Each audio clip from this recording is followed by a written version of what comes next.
Hello, everybody. We're here, and we're ready to talk about a book, which is kind of what we do. We're excited. I am very excited. I've been looking forward to this since I finished the book, so it's Sunday. I've been looking forward to this since I finished the book. November 29th. No, actually, that can't be right. But yeah, a while ago. Yeah. It was very, very, very soon after the start of the month, for sure. I was shocked. Yes, well, it's an indication of how much I liked it. Yeah, there you go. Spoilers, we liked it. I don't know if that counts as spoilers. Hey, Zendrix, how's it going? How are you doing this evening? It's Friday night. The week's over already. I had to go back to work this week, but it felt like fake going back to work because it wasn't a full week. So this is our last weekend. I'm pretty sad. And I'm still sick, so. Yeah. Forever sick. Yeah. Hey, Tringard, good to see you. Haven't seen you in a while. That's good to hear. Good. You'll be able to see my rotating background of Quoth and other images. Spoilers, Zendrix. Now I can't do a dramatic drum roll at the end. Ugh. But I don't know what your nomination was, so. Oh. Well, I do. Oh. All right, I think we're going to wait a couple more minutes as people file in, and then we're going to get started on this bad boy. Because we got a lot of things to cover. I kind of cheated on my slides a little bit here, man. I think I added 2 more in. Uh-oh. The scope creep. That's well. To be fair, this is a very thick book. Yeah. I mean, it's not as thick as the second one, which is way bigger. Yeah. But I can't wait till you read the second one, honestly. Well, I got it right here. Oh, great. Spoilers. I liked it enough to run out and buy the second one. Yeah. Right. I mean, I think it says a lot that I ran out and bought the second one and read it. And then I think this is the first time in the book club that not because I had to, but because I wanted to, I started listening to the audiobook for this one again. Oh, wow. In the last few days. That's awesome. All right. Hey, let's get started. Let's do it. We've let enough people file in. Okay. We are recording this as a podcast as well, everyone. So we're going to do the whole countdown thing. Sorry about that. It makes it much easier to match our recording. So yep, I have started recording. Cool. Yep. All right, let's go in 5, 4, 3, 2, 1. Hello and welcome to the Doof Book Club, our monthly live stream discussion of a book chosen by you, our listeners. My name is Matt Freeman. I know the name of the wind. It's Ralph. And my name is Scott Daly, and I was told the name of the wind was Beth. Beth, did you lie to me? If you are joining us here for the first time, welcome. We are Doof Media, and we make podcasts about all the stories we love. We also do this book club. Here's a quick primer on how this thing works. Each month, Scott and I select 5 books from a pool submitted to us by our wonderful Doof community. We put up a poll for all the supporters on Patreon and let them vote on which they'd like us to talk about. The book with the most votes wins, and then we all read it. That's right. And then we meet up on the last Friday of every month, except for this month because the holidays and stuff messed us up. So it's the first Friday of the next month, but we'll sort that out in a couple months. And then we chat about the book that was chosen. We pull slides of important or interesting moments and dive deep into this book for a couple of hours. For those of you that are in the chat right now, either on the YouTube chat or in our Discord, feel free to talk. We want this to be an interactive discussion. We want to talk to you guys. We want to know what you think about the book. We're going to talk to you as we go through these slides and get your opinion on them. We want this to be a book club, not just us two up here talking about it. So I think this thing works so much better when y'all are talkative. So I hope you are. I think this book is going to bring a lot of conversation out. So Me too. All right, Matt. What is this month's book? This month's book is Patrick Rothfuss's The Name of the Wind. And here is the summary from Goodreads. Told in Quoth's own voice, this is the tale of the magically gifted young man who grows to be the most notorious wizard his world has ever seen. The intimate narrative of his childhood in a troupe of traveling players, his years spent as a near-feral orphan in a crime-ridden city, his daringly brazen yet successful bid to enter a legendary school of magic, and his life as a fugitive after the murder of a king form a gripping coming-of-age story unrivaled in recent literature. It's kind of spoils for the second book there, Goodreads summary. Well, I think that yeah, that's a weird summary right there. Yeah, I mean, it's a summary for the whole series, kind of. It was weird. I didn't have a lot of good options for summaries on this one. One of them is just Kavoth's speech when he starts telling a story, and I didn't want to just read that again because we pulled that as a slide. So this is really all I had to work with. But obviously, it's called the Kingkiller Chronicles, so we're assuming that a king will be murdered at some point. Right.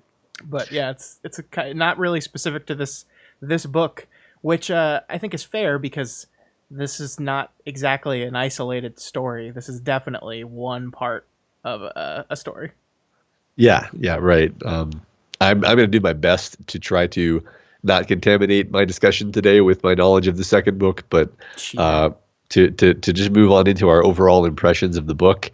I liked it so much that I ran out and read the second book immediately, even though I knew that it was going to make it hard for me to keep it straight because I just couldn't stop myself because I was so kind of excited to find out what happened. How did you feel about it, Scott? I really liked it. I think there's a lot of stuff to really enjoy in this book. This is a very richly created world. I think the character of Kavoth is very interesting and worth talking about. It's one of those books that as I was reading it, I said, okay, this is a good book, but I think it's also going to make a good discussion. Like, we've had a lot of books that are like, I didn't like the book, but it was fun to talk about it, or I really liked the book, but there wasn't as much to say about it. I feel like this one has both of those things. And one of the things I like the most about it is this book is ostensibly about storytelling. And I love storytelling, so when books are about storytelling, that's my lane. And I'm not just talking about the framing device of it. I mean, like, outside of just the fact that the main part of our narrative is the main character telling his own story, there are multiple times throughout this book that we're told stories of different places, of different times, and the power of storytelling to construct a narrative of your life, of other people's lives, of how that shapes and changes us, is one of the big themes of this book, and I love it. I love it. So I think I was always going to be in for this book, no matter what. Yeah, I think it's kind of meta. So it's no surprise that we like it. Really cool. All right, yeah. I mean, I think the best way to proceed is just to move on into it because I think like what I would respond to you next would be like, hey, let's talk about the way the story starts. Yeah, that's fair. Before we do that, I just want to see everyone out there in the chat. Had you read this book before, or was this your first time? Did you reread it for this book club, or are you just coming in having read it before? What do you guys think of the book? What is your overall thought? I think there's going to be, the thing that I noticed about this book is, I love Goodreads. I think it's a great site, so I always dive into Goodreads after I finish a book just to get the general feel what the public thinks about this book. This had one of the highest ratings on Goodreads I've ever seen. It's like a 4.55, which is out of 5, which is really, really high. So a lot of people seem to like this book, but there were also a lot of reviews that were extremely negative, and a lot of the negativity was coming from the fact that it was so highly rated. So this seems like a book that tends to polarize people, and so I'm kind of interested in seeing what our audience thought about it. Trade Card says that they read it shortly after it was published and half a dozen times since. So it sounds like you're a fan. Gonna guess you liked it, Trade Card. That's great. This to me feels like a series that I'm going to read multiple times. Yeah. Toby Walker, not to be outdone, says that they have read it literally dozens of times and don't know if they're allowed to legally like it anymore after the restraining order. Daniel says they hadn't read it recently, but they do think it's their favorite modern fantasy. Lucas says they read it many times. It was their true fantasy love. Jay Maniac says they read it for the book club and really, really liked it, and read the second and absolutely loved it, but their family disliked it. So it seems like everyone here hanging out right now really enjoyed it, but they do. I definitely know some people that don't. Well, that's good. We don't have to fend off the people that didn't like it as much. Yeah. Welcome, Mr. Rathamus. That's perfect. Yeah. What a wonderful coincidence. All Yeah. right. Cool. Awesome. All right, cool. Well, let's get into it. Let's dive into it and begin Cool. this wonderful journey. So we start with the prologue. And here we go. It was night again. The Waystone Inn lay in silence, and it was the silence of three parts. The most obvious part was a hollow, echoing quiet, made by things that were lacking. If there had been a wind, it would have sighed through the trees, set the inn's sign creaking on its hooks, and brushed the silence down the road like trailing autumn leaves. If there had been a crowd, even a handful of men inside the inn, they would have filled the silence with conversation and laughter, the clatter and clamor one expects from a drinking house during the dark hours of night. If there had been music, but no, of course, there was no music. In fact, there were none of these things, and so the silence remained. Inside the Waystone, a pair of men huddled in one corner of the bar. They drank with quiet determination, avoiding serious discussions of troubling news. In doing this, they added a small, sullen silence to the larger hollow one. It made an alloy of sorts, a counterpoint. The third silence was not an easy thing to notice. If you listened for an hour, you might begin to feel it in the wooden floor underfoot and in the rough splintering barrels behind the bar. It was the weight of the black stone hearth that held the heat of a long-dead fire. It was the slow back and forth of a white linen cloth rubbing along the grain of the bar. It was in the hands of the man who stood there, polishing a stretch of mahogany that already gleamed in the lamplight. The man had true red hair, red as flame. His eyes were dark and distant, and he moved with the subtle certainty that comes from knowing many things. The Waystone was his, just as the third silence was his. That this was appropriate, as it was the greatest silence of the three, wrapping the others inside itself. It was deep and wide as autumn's ending. It was heavy as a great river-smooth stone. It was the patient cut-flower sound of a man who is waiting to die. So, I loved this prologue, and one of the things I've started doing, I don't know if you've noticed this, Matt, but I've just, all the book clubs from now on, one of the things I've started doing is pulling the first words of every single book we do. Because I think actually the first couple paragraphs, the first page or so of a book says a lot about it. This is your jumping off point. This is your chance to hook the reader, and it's challenging to do it in a great way. We've talked very specifically about how we feel some science fiction and fantasy books overload you with terms at the jump and you just don't know what's going on. This, I think, is beautiful. Yeah. I love, like, you and I are big into 3 beats, and we have a very simple 3 beat here where we define it immediately as silence of 3 parts. The rule of 3 has a lot going on in the story. Like, there's a lot of instances of things that happening 3 times, at least in the first book. So I like that this is 3 types of silences establishes this, and I just love the prose here. I just love the details of some of this stuff. The hands in the hands of the man who stood there polishing a stretch of mahogany that had already gleamed in the lamplight. So like polishing, and we learn later that this is kind of his like calm down routine, right? That he just polishes things well past their need to be polished. But we get that in just that line, just here right at the beginning, where we don't even know this person's name yet. And I love it. Yeah, my favorite things about this are the last. Well, I love the first sentence actually, which is not something I even really noticed until like staring at it right now. It was night again. Like I don't know, just like it was night again. There's something about that way of not just it was night. It was nighttime. The sun was down. It was dark. It was night again. I don't know. I love that. Yeah. And then I love the last sound you have here. It was the patient cut flower sound of a man who is waiting to die. And like, what does cut flower sound mean? I mean, it's perfect poetic writing because it's like, yeah, you know exactly what that means, even though you've never heard that phrase before in your life. Yeah. It's awesome. I love it.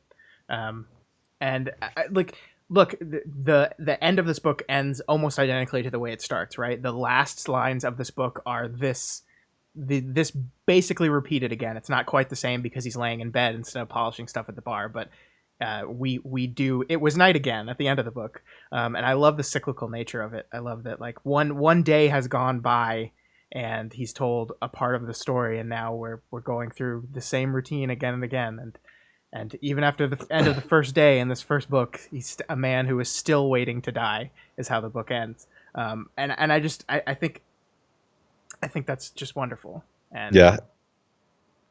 Another thing. uh, just the fact that it's called the Waystone Inn, I think is cool because like the book, it kind of these giant waystones are kind of an important part of the book, and Yeah. it's cool that he named it after that. Yeah, yeah, I completely agree.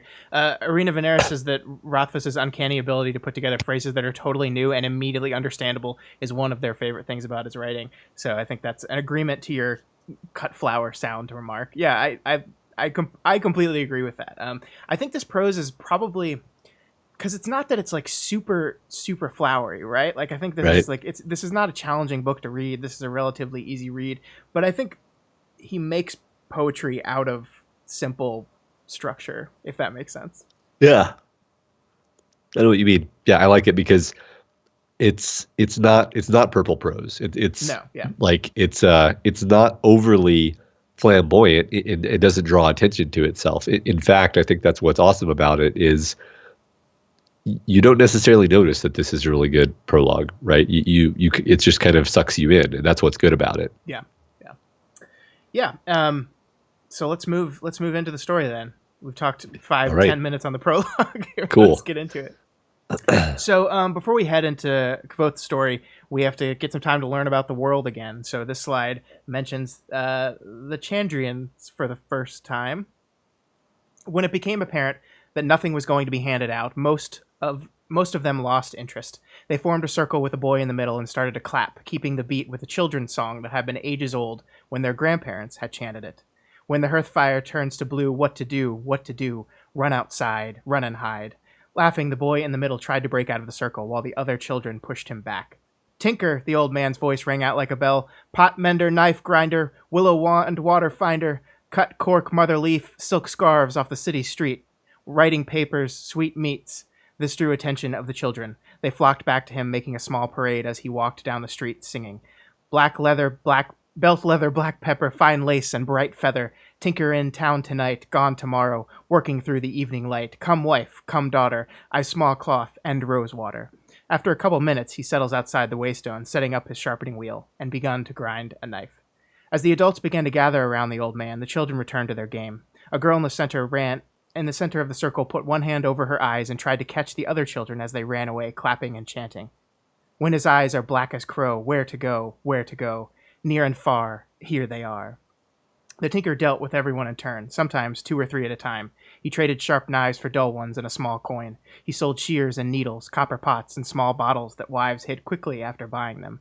He traded buttons and bags of cinnamon and salt, limes from Tanu, chocolate from Tarbean, polished horn from Aru. All the while the children continued to sing.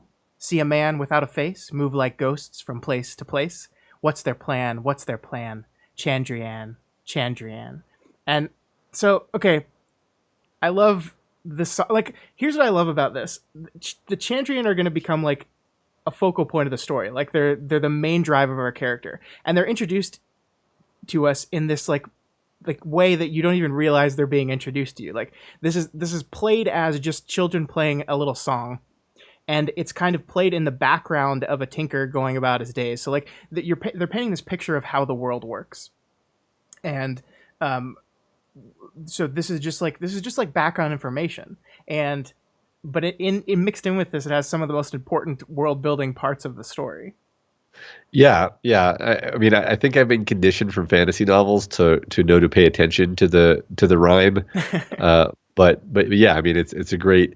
It doesn't feel forced at all. I think Yeah, it's and also just like the very organic description of the tinker and the town, and you learn a lot about what type of town this is. This little rural town, yeah, and interlaced with kind of like if this were a film, you kind of have the sense that like there would be a duality to filming like this bucolic scene, and then you have this kind of like creepy lilting children's rhyme that's about a man without a face.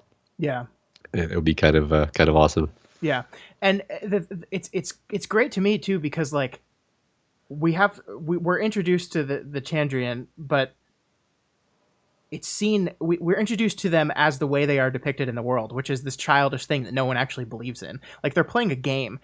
Yes, these kids are creepy, they're singing creepy rhyme, but to them the actual scary part of the rhyme has lost all meaning because it's just a game. It's just like little girls in a circle and hiding her eyes and trying to reach out after people. Like, it's just a game to them. And I think that's really important for establishing, like, no one believes this stuff.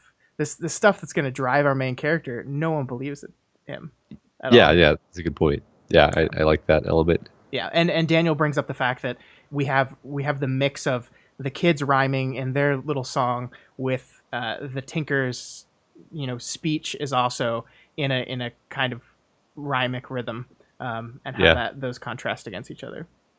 yeah, absolutely. Yeah, All right. If we move on, yeah, sure. okay.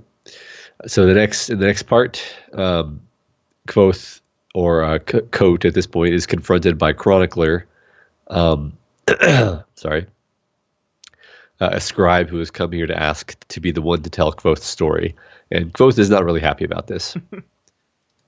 I have it all right here. Coat gestured expansively behind the bar. Old wine, smooth and pale, honey mead, dark ale, sweet fruit liquor, plum, cherry, green apple, blackberry. That kind of rhymes, actually. Yeah. Anyway, Coat pointed out the bottles in turn. Come now, surely you must want something. As he spoke, his smile widened, showing too many teeth for a friendly innkeeper's grin. At the same time, his eyes grew cold, hard, and angry. Chronicler dropped his gaze. I thought that you thought, Coat said derisively, dropping all pretense of a smile. I very much doubt it. Otherwise, you might have thought, he bit off the word, of how much danger you were putting me in by coming here. Chronicler's face grew red. I'd heard that Kvothe was fearless, he said hotly. The innkeeper shrugged. Only priests and fools are fearless, and I've never been on the best terms with God. Chronicler frowned, aware that he was being baited. Listen, he continued, calmly. I was extraordinarily careful. No one except Scarpy knew I was coming. I didn't mention you to anyone. I didn't expect to actually find you. Imagine my relief, Coat said sarcastically. Obviously disheartened, Chronicler spoke. I'll be the first to admit that my coming here may have been a mistake. He paused, giving Coat the opportunity to contradict him. Coat didn't. Chronicler gave a small, tight sigh and continued. But what's done is done. Won't you even consider? Coat shook his head. It was a long time ago. Not even 2 years, Chronicler protested. And I am not what I was, Coat continued without pausing. And what was that exactly? Kvothe, he said simply, refusing to draw any further into an explanation.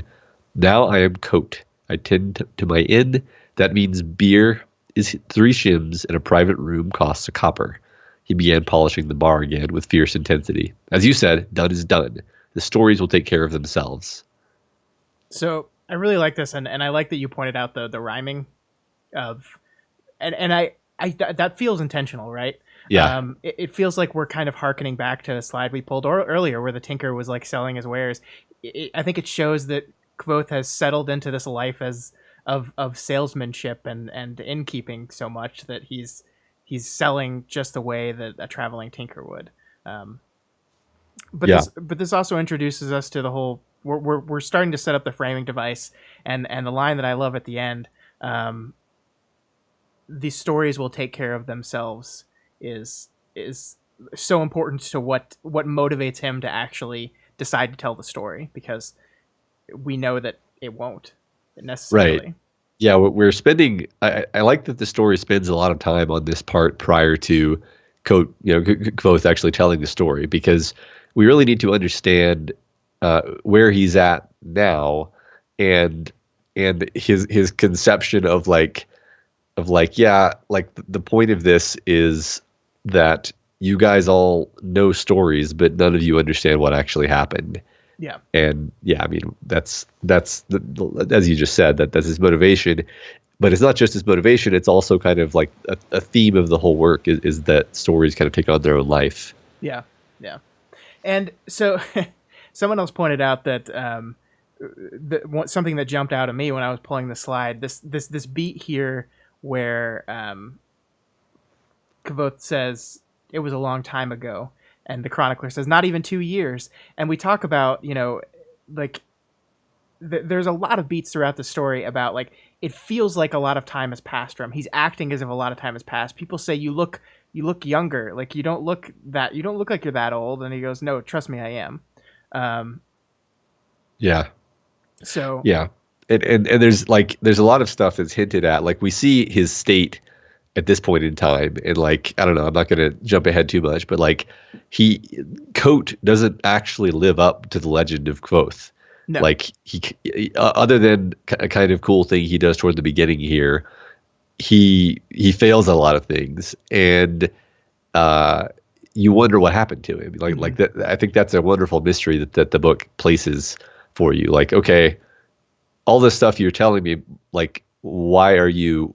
I mean, I guess that's the propulsive mystery of the whole series is, okay, but why are you here? Why are you fleeing and trying to be a nobody innkeeper right now? Right. And that propels you forward so effectively. It does propel you, and I think it's so paramount to everything we're doing with Kvothe's story is that we know the end point. Like, we know at the end of the story he's going to tell, he's going to be here in this inn hiding from the world, running away from everything, taking on a new name, being a new person. We know the end. So as we see this kid that we learn, this hot-headed, good at everything, kind of arrogant, kind of stupid kid that we're about to meet, we know that as he bumbles his way into success or lucks his way into winning things and failing upward at times, we know that the end of this is bad. Like, we know that by the end of it, things are not going to be well. So yeah. So yep. I mean, I think that's like, especially when you're considering what kind of character he is and what Rothfuss is doing with his character as he starts telling a story. The story wants you to keep that framing device in mind. It wants you to keep in mind that we know the end of this journey. Yep.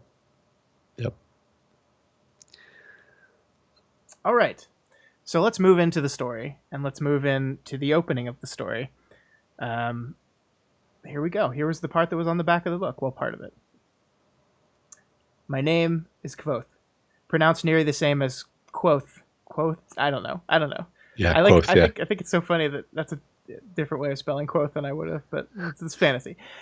Names are important as they tell you a great deal about a person. I've had more names than anyone has the right to. The Adem call me Madre, which, depending on how it's spoken, can mean the flame, the thunder, or the broken tree. The flame is obvious if you've ever seen me. I have red hair, bright. If I had been born a couple hundred years ago, I would probably have been burned as a demon.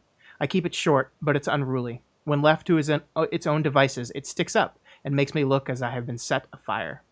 The thunder I attribute to a strong baritone and a great deal of stage training at an early age. I've never thought of the broken tree as very significant, although, in retrospect, I suppose it could be considered at least partially prophetic. My first mentor called me Elir because I was clever, and I knew it. My first real lover called me Dulator because she liked the sound of it. I have been called Shadakar, Lightfinger, and Sixstring. I have been called Kvothe the Bloodless, Kvothe the Arcane, Kvothe Kingkiller. I have earned these names, bought, and paid for them. But I was brought up as Kvothe. My father once told me it meant to know. I have, of course, been called many other things, most of them uncouth, although very few were unearned. I have stolen princesses back from sleeping barrow kings. I burned down the town of Tarbean. I have spent the night with Felurian and left with both my sanity and my life. I was expelled from the university at a younger age than most people are allowed in. I tread paths by moonlight that others fear to speak of during the day. I have talked to gods, loved women, and written songs that made the minstrels weep. You may have heard of me. So I love this. I love, like, the thing that I love about this and I love about our protagonist is he can be both arrogant and self-deprecating at the same time. And that's kind of what this is. This is both like admonishing himself for the bad things that he's done while also being very blunt and honest about how good he is at things. Right. Like there's a very endearing level of self-awareness that is present often enough that you like him, I think. Yeah. But then he has like streaks of true arrogance and bullheadedness and stupidity, especially when he's a kid. But like, you know, and it's also, I think it's also interesting that like this is Kvothe telling the story of his life. Like Kvothe telling the story and Kvothe in the story are very different people, because especially at the beginning when you know he's a kid.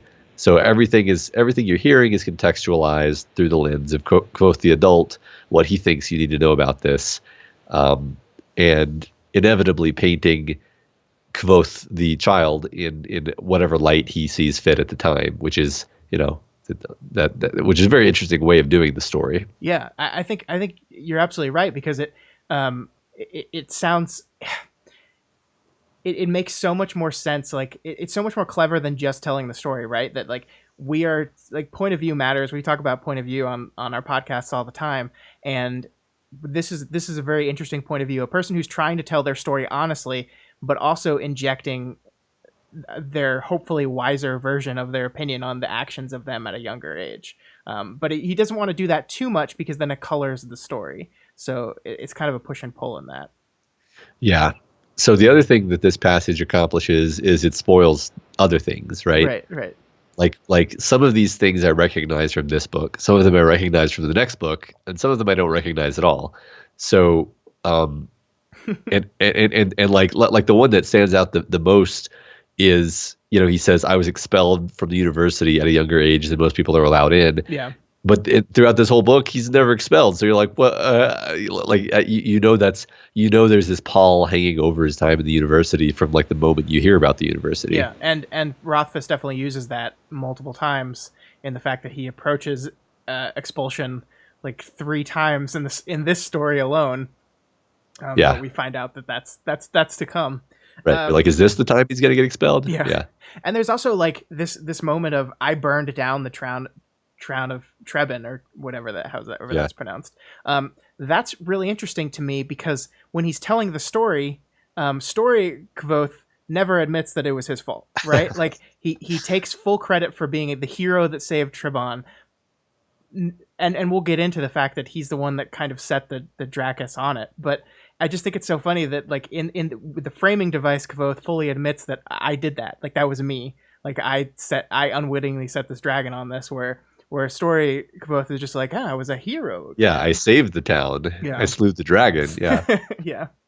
And I think that's important too. Like, and all this is really important because like, I don't want to get too much into the like critique of this book, but I think a lot of the complaints of Kvoth as a character, I think, stem from the fact that you're losing sight of the framing device and how like I think you're supposed to kind of think he's an arrogant brat, know-it-all brat throughout a lot of the story.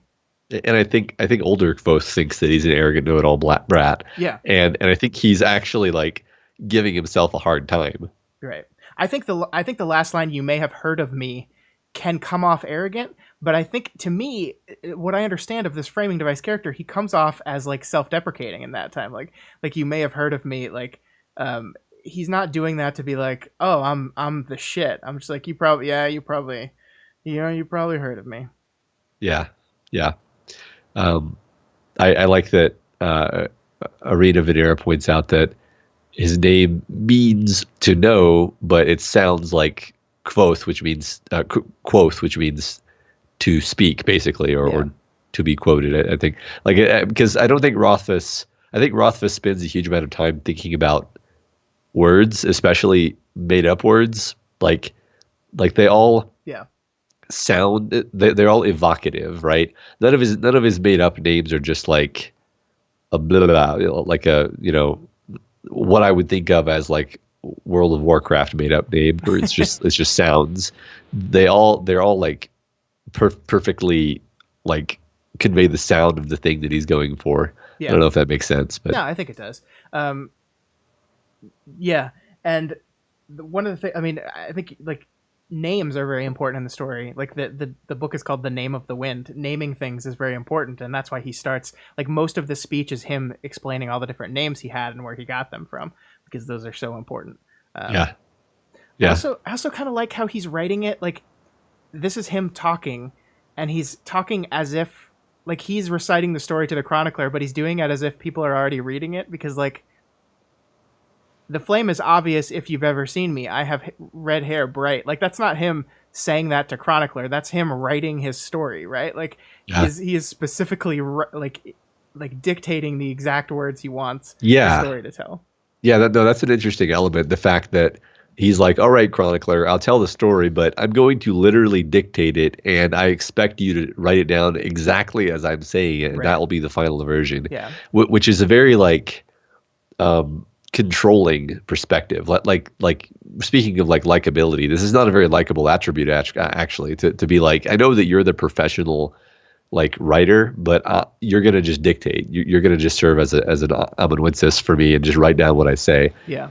And it's yeah, I don't know. There's a lot of things in this book where I'm like, this is gonna mean something later, and some of it I think comes to pass in the second book, but some of it I'm just like, I guess what I mean by that is, when are we gonna find out why Kvothe is like this exactly? Yeah.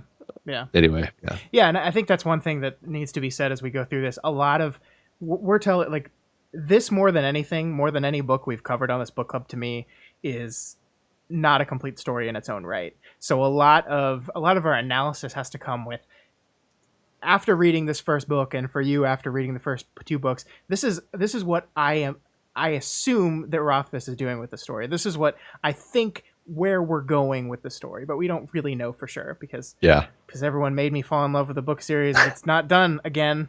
Yeah, don't worry. It's never going to come out, is it? The third one's never going to come out. Probably will eventually, but like 5 years or something. Yeah, they've been saying that, Matt.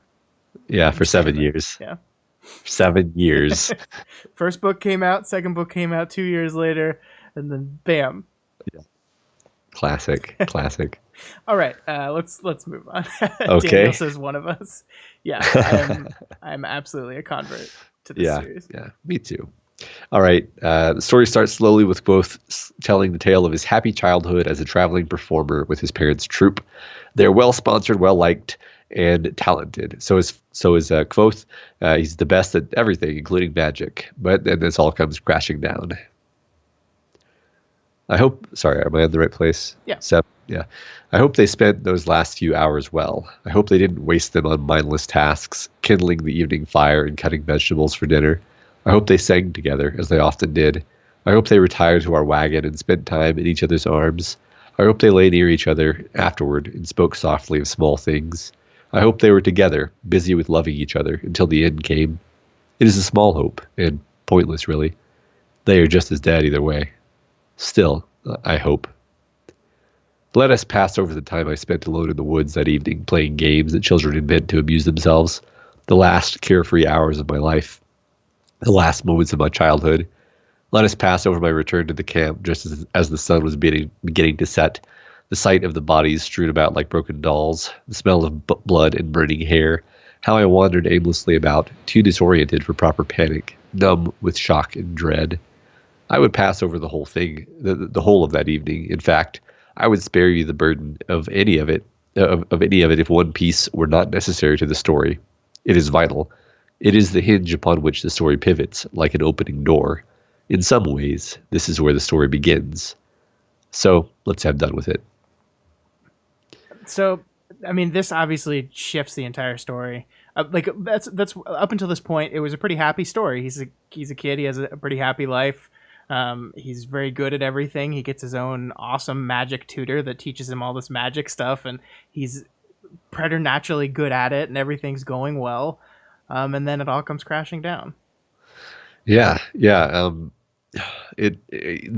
spend. I do like that the book spends a nice amount of time with his family, with his troupe. You get to understand who the Inimaru are. Yeah.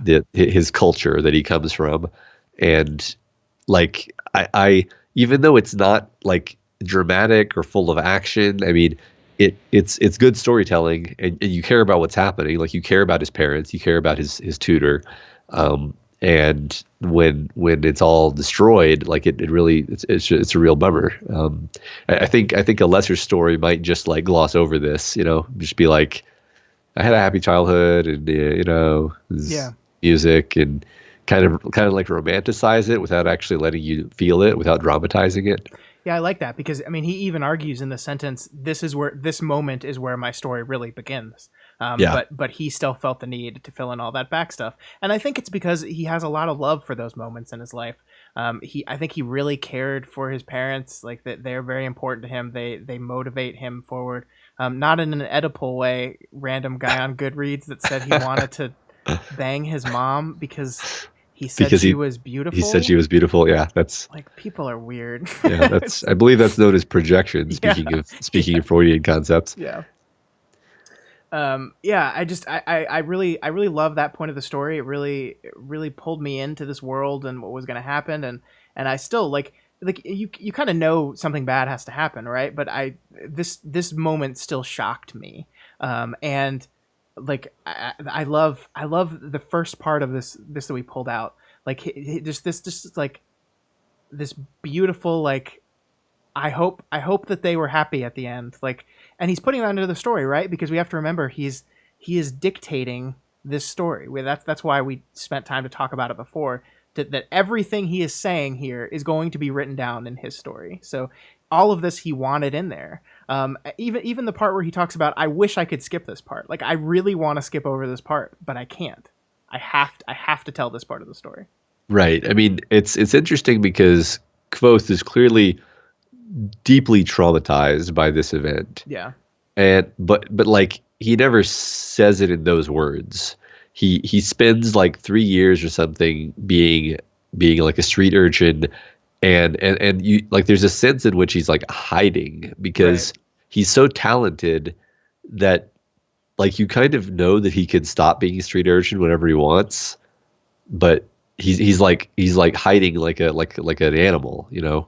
He's so deeply traumatized by it, and even when he gets the will to leave that situation, he's still traumatized by this. Like Yeah. it really kind of, and I don't even know. Here's an interesting question. I don't even know the degree to which storyteller, adult Kvothe is aware of the degree to which he's traumatized by this. Yeah. You know what I mean? Yeah, that's an interesting question. I mean, I think like he spends a lot of time talking about how he just literally turned his brain off during these times and just like Yeah. didn't just like he shunted this memory and this part of his life away in his mind and just forgot about it. And then eventually he tapped into it again. And but yeah, I mean, there it is very possible that this is still like something that like he is like really it really messes him up, and that never changes. Yeah. Yeah. And I think you're absolutely right that he probably could have gotten out of this problem like whenever he wanted to. And that's, I mean, that's the thing about him. He is like, we can't shy away from the fact that he's super good at most things. Like he's super good at them. And he excels at new tasks. He learns quickly and gets good at them. And he's also really freaking lucky. Right. Yeah, well, and I mean that's an interesting comment there because like he is really freaking lucky, but it's almost like the karmic balance is like, yeah, you get your whole like society murdered when you're a kid, and maybe the universe owes you something. Right. I don't know if that's what the story is saying or implying, but like he's lucky after he decides to stop being a street urchin. He starts encountering this Yeah. like kind of endless streak of luck, Well, which is a little bit double edged actually. yeah, I mean, it's interesting because like I think that the bad things that he does always have consequences. It's just the consequences take a while to come around, and they don't exactly come around the way you expect. Like he does something stupid, gets away with it, and then we're like, wow, he actually got away with that. And then we see, oh well, this started a chain of events that leads to something else bad happening that he has to deal with, right? So Yeah. Yeah, that I noticed many times he would like set out an obvious Chekhov's gun, and you would be like, "Yep, there's the Chekhov's gun," but then like I would always be like, "Here's how I think that's going to be deployed," and it would never be the way that I figured it was going to be deployed. Like there would be a thing, and I would be like, "Oh, this is what's going to get him expelled," but no, it would come back into the story, whatever element it was I was focusing on, but it wouldn't come back as the thing that got him expelled. So, yeah, um, just for example. So yeah, he's really good with his Chekhov's guns. yeah, yeah. All right, Matt. Homeless and penniless, Kvothe travels to the city of Tarbean. Or is it Tarbean? I don't know how fantasy words. Tarbean is the audiobook, but I don't. It's I like close it. enough. I like it being a bean of tar. Yeah, there you go. Tarbean, where he's forced to barely scrape by for 3 years. While there, he's told many stories. One of them is about the founding of the religion of the god Telu and of the path, and that's what this slide is. So this is the story of that moment in this religion. Then Telu drew a line in the dirt of the road so that it lay between himself and all those who had come. This road is like the meandering course of a life. There are two paths to take, side by side. Each of you are already traveling that side. You must choose. Stay on your own path, or cross to mine. But the road is the same, isn't it? It still goes to the same place, someone asked. Yes.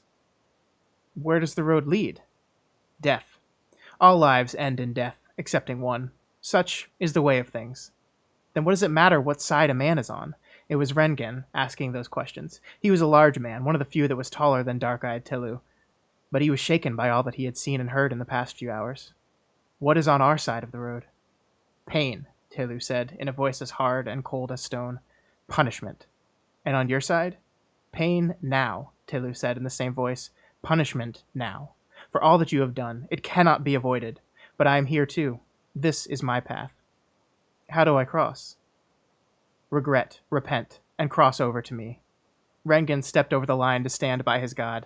Then Tulu bent to pick up the hammer that the smith had dropped, but instead of giving it back, he struck Rengen with it as if it were a lash, once, twice, thrice. And the third blow sent Rengen to his knees, sobbing and crying out in pain. But after the third blow, Telu laid the hammer aside and knelt to look Rengen in the face. You were the first to cross, he said softly so that only the smith could hear. It was a brave thing, a hard thing to do. I am proud of you. You are no longer Rengen. Now you are Wereth, the forging of the path. Then Telu embraced him with both arms, and his touch took much of the pain from Rengen, who was now Wereth. So, I first of all, like, we're in a book where stories are important, right? So we hear the story, and my mind immediately compares this to the journey of our main character. Yeah. Yeah. What is this saying? And I'm wondering, like is this meant to be a positive lesson or a negative lesson? Like by that I mean, is Telu supposed to be like righteous, or is Telu kind of like a false god that we're supposed to be dubious of? And I don't know. What are your feelings about this story within a story? I mean, I don't know if the book wants us to necessarily like know for sure, because we meet some Telu priests later in the book, and they're not good. Like, the church seems like hypocritical or whatever. Yeah, and they're like arresting and doing bad things to heretics. So that's not supposed to win us over. But this is, to me, this is like, look, there are two choices you can make in life. You can like repent for the bad things that you've done and learn from them, and it's going to hurt, but you'll be better off in the long run. Or you can just keep doing the bad things, and things are going to be really bad for you at the end. And like, I can't hear that and not think about Kvothe's journey and the fact that he's mostly getting away with the stupid shit he's done, but we know at the end of that journey is badness. And I mean, like, he strikes him with a hammer, and they compare it to a lash, and he gets 3 lashes once he gets to the university. Like, there are a lot of parallels here between this story and what's going on with our main character. Oh, that's awesome. Yeah, I didn't connect the three lashes there. Yeah, I mean, I guess they're trying to convey this idea that, like, you get salvation by suffering in the now, but does and also the fact that we know that Kvothe has regret. You could almost call his telling of this story as like a way of repenting. Yeah. Because this is, like, you get the feeling this is going to be his like confession almost. This story to chronicler, like, this is all this is how it all went down, and like, I am not proud of it, and it is not a story that makes me look good. Yeah. So yeah, I like this idea of his own life being like an example of this. Yeah, right. That's cool. Right. Yeah. As people in question are asking, no, this is not Scarpy's story. This is one before that, the one that Trappist tells. Yeah. And I mean, so we have to remember that, like, he's choosing to put this in the story, right? Like, why is this story matter within his own story? And I think it's because if I'm the person trying to tell the story of my life and I include this story, it means it has something to say about the journey I'm going on, and it's hard not to see this and make those comparisons. Yeah, that's cool. I like that. All right, moving on. So here, Quoth watches someone get beat up and chooses to do nothing. I was sleeping on the rooftops, snugged tightly into my secret place where three roofs met. I awoke from a deep sleep to the sound of harsh laughter and pounding feet in the alley below me. The slapping footsteps stopped, and more laughter followed the sound of ripping cloth. Slipping on the edge of the roof, I looked down to the alley below. I saw several large boys, almost men. They were dressed as I was, rags and dirt. There may have been 5, maybe 6 of them. They moved in and out of the shadows like shadows themselves. Their chests heaved from their run, and I could hear their breath from the roof above. The object of the chase was in the middle of the alley, a young boy, 8 years old at the most. One of the older boys was holding him down. The young boy's bare skin shone pale in the moonlight. There was another sound of ripping cloth, and the boy gave a soft cry that ended in a choked sob. The others watched and talked in low, urgent tones with each other, wearing hard, hungry smiles. I'd been chased before that night, several times. I'd been caught, too, months ago.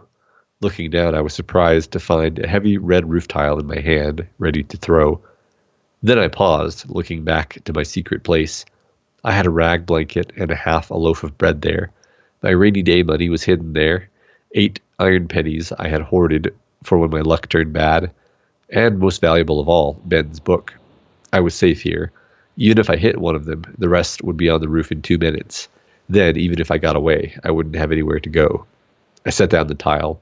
I went back to what had become my home and curled myself into the shelter of the niche underneath the overhanging roof.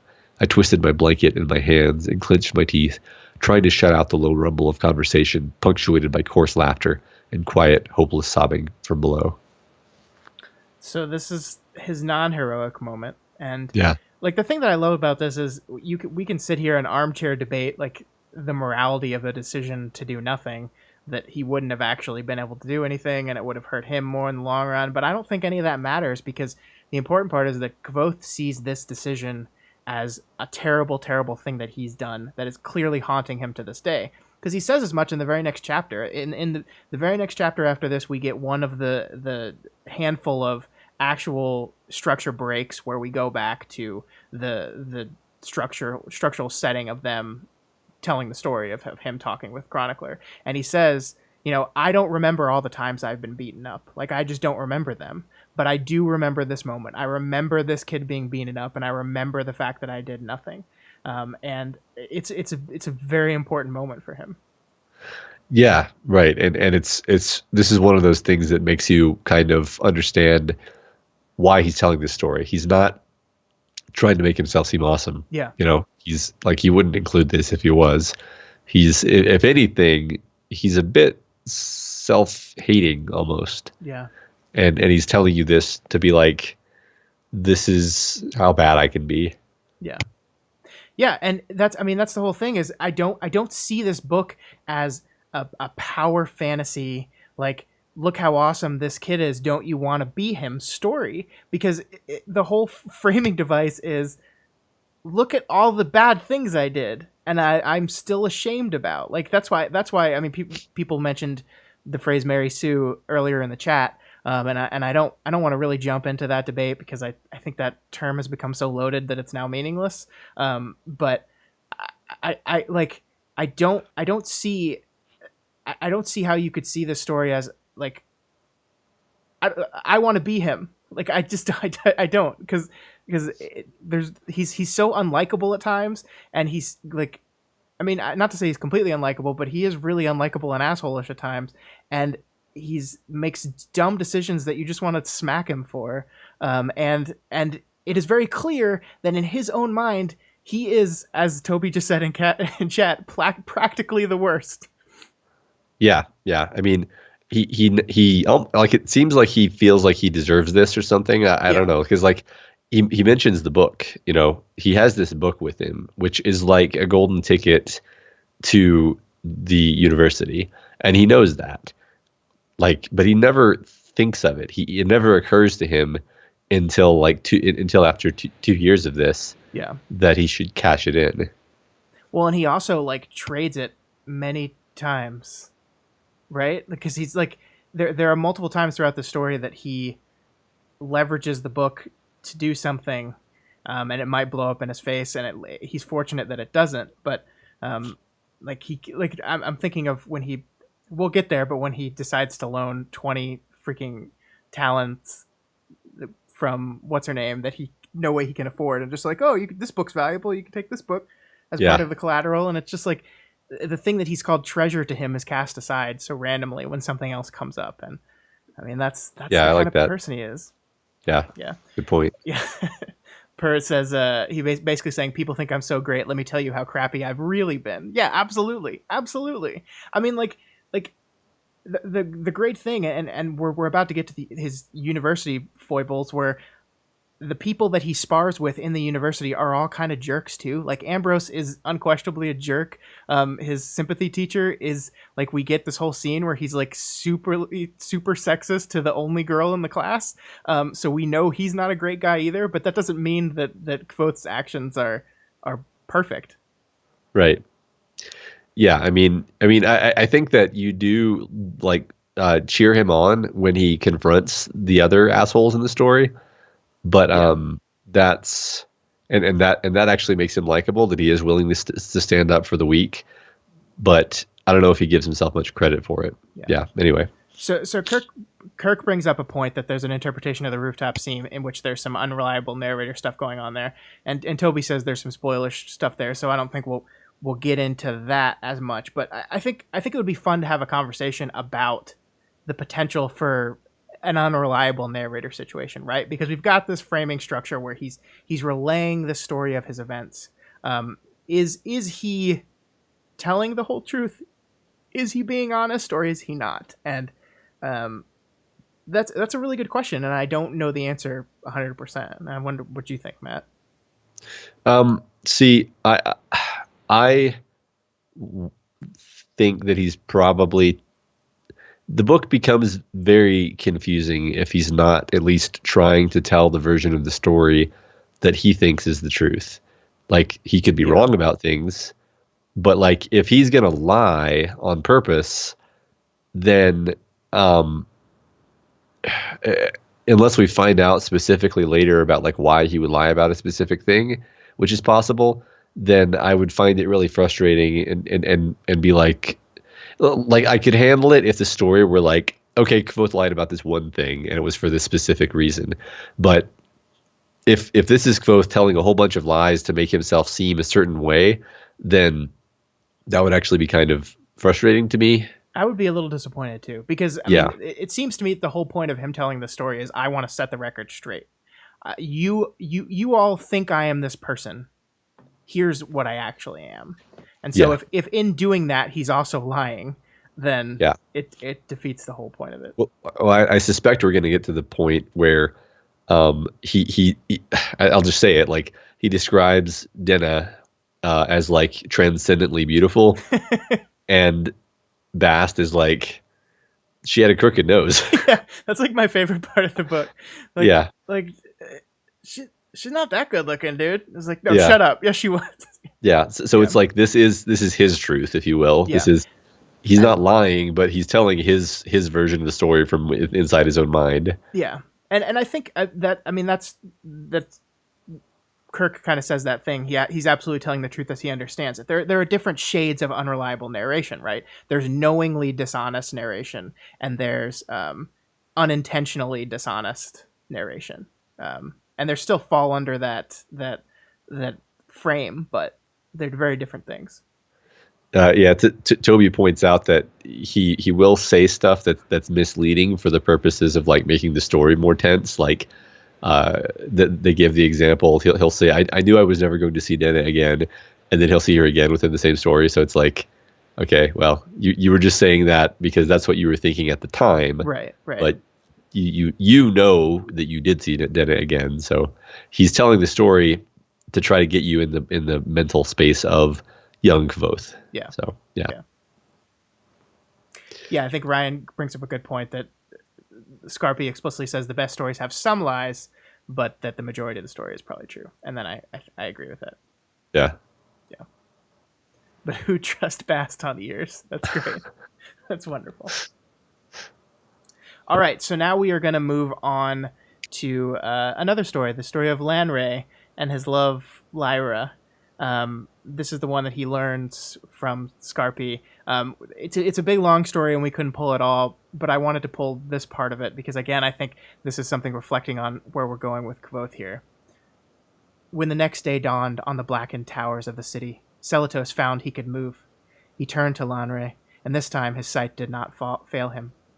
He saw in Lanre a great darkness and a troubled spirit, but Celatos still felt the fetters of enchantment binding him. Fury and puzzlement warred within him, and he spoke. Lanre, what have you done? Lanre continued to look out over the ruins of Murtariniel. His shoulders stooped as though he bore a great weight. There was wariness in his voice when he spoke. Was I accounted a good man, Celatos? You were counted among the best of us. We considered you beyond reproach. Yet, I did this. Celatos could not bring himself to look upon his ruined city. Yet you did this, he agreed. Why? Lanre paused. My wife is dead. Deceit and treachery brought me to it, but her death is on my hands. He swallowed and turned to look over the land. Celatos followed his eyes. From the vantage high in the mountains, he saw plumes of dark smoke rising from the land below. Celatos knew with certainty and horror that Mir Terenial was not the only city that had been destroyed. Lanre's allies had brought about the ruin of the last bastions of the Empire. Lanre turned. And I counted among the best. Lanre's face was terrible to look upon. Grief and despair had ravaged it. I, considered wise and good, did all this.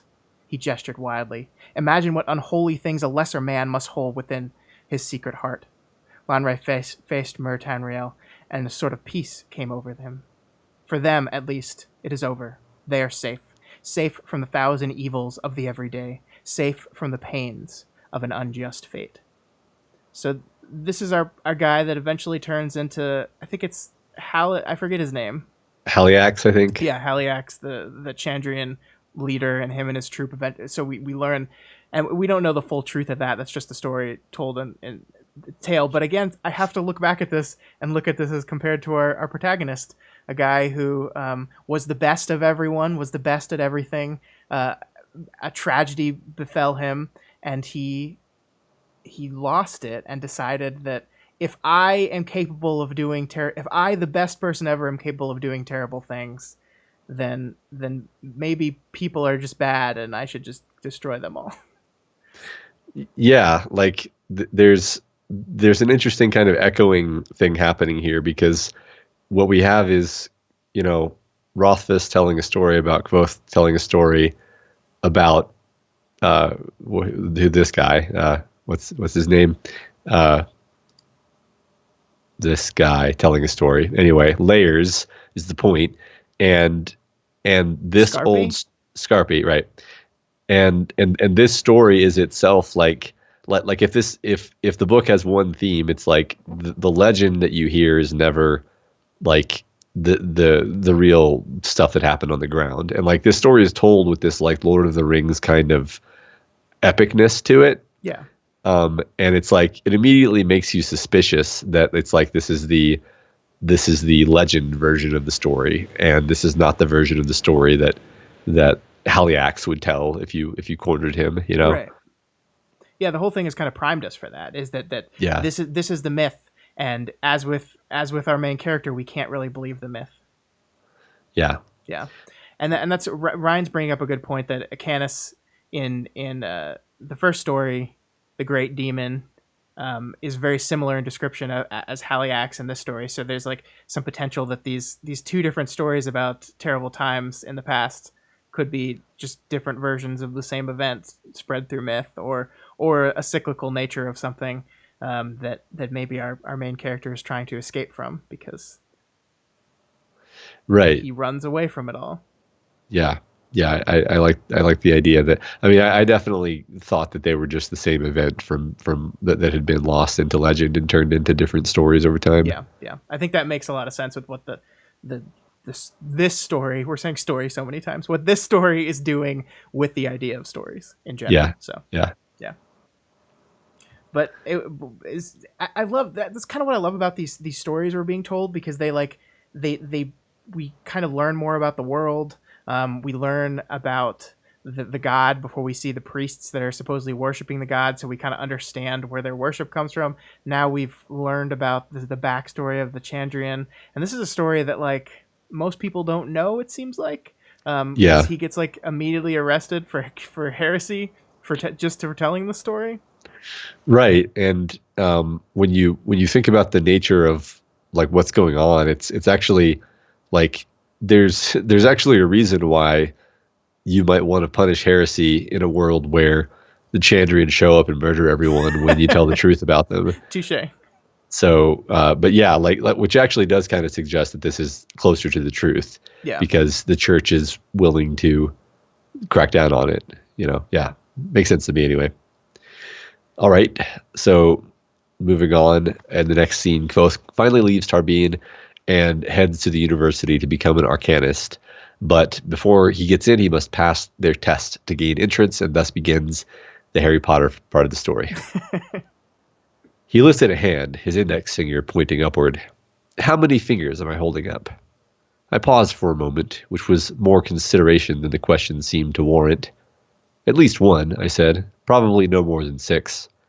He broke into a broad smile and brought his other hand up from underneath the table. It had 2 fingers upright. He waved them back and forth for the other masters to see, nodding his head from side to side in an absent, childish way. Then he lowered his hands to the table in front of him and grew suddenly serious. Do you know the 7 words that will make a woman love you? I looked at him, trying to decide if there were more to the question. When nothing was forthcoming, I answered simply, no. They exist, he reassured me, and sat back with a look of contentment. Master Linguist? He nodded to the Chancellor. Why do you wish to attend the university? I stood dumbfounded. It was the one question I was completely unprepared for. What could I say? 10,000 books, your archives. I used to have dreams of reading when I was young. True, but too childish. I want revenge against the Chandrian. Too dramatic. To become so powerful that no one will ever be able to hurt me again. Too frightening. I looked up at the Chancellor and realized I'd been quiet for a long time. Unable to think of anything else, I shrugged and said, I don't know, sir. I guess I'll have to learn that too. Quoth. So, yeah, you're absolutely right that we've gotten to the Harry Potter part of the story. I really like the entrance exam, though. The thing I really wanted to focus on this entrance exam is first Eladin, who is a great character, who is like the nonsense character that is actually really smart under the nonsense. But we got to talk about how he fucking cheats the shit out of this thing, Matt. Yeah.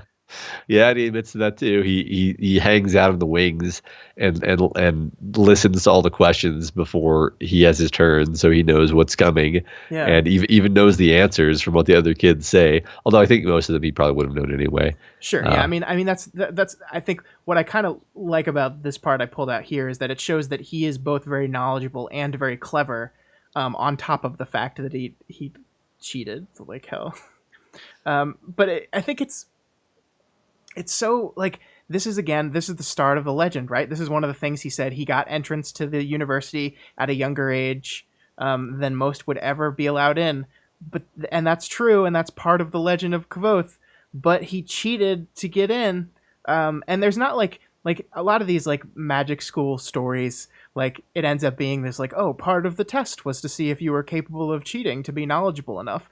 But this story doesn't go there. So it's like there's never any point in the story where it's like, oh yes, by cheating you proved that you were clever enough to gain entrance to this. Like I think he just literally just straight up cheated, and we're supposed to look at that as him admitting, yeah, I did that. Yeah, I mean he's like not only does he cheat to get in, but he also uses his like gift of gab here to convince them to basically pay him to go to school. Yeah. And so it's all kind of illustrating his manipulativeness, right? Yeah. Like the whole bit. Yeah.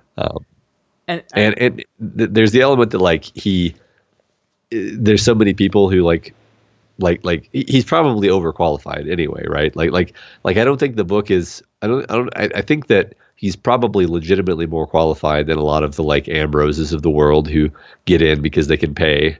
Yeah, I mean he the Rothfuss didn't have to have him cheat, right? He could have just had him walk into it completely cold, Yeah. and that would have made a different point about his character. Sure. Yeah. And I don't say that to take away from the fact that he does know a lot of stuff. I mean, like, I almost wonder, like, did he have to cheat? He probably could have made it in without that. Yeah. But yeah. Right.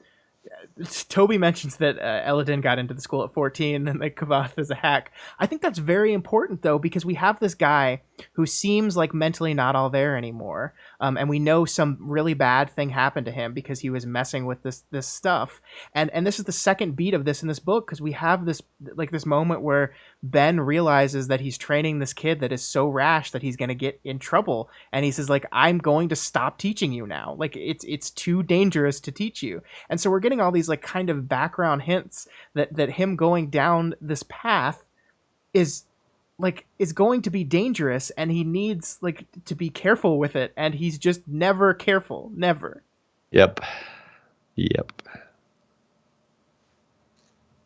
All right. Now Kvothe smarts off to the master of the Sympathy class, and it gets told he has to teach the class, and he does what any sensible kid does when he's told to teach the class. He shows up his professor and then attempts to set his leg on fire.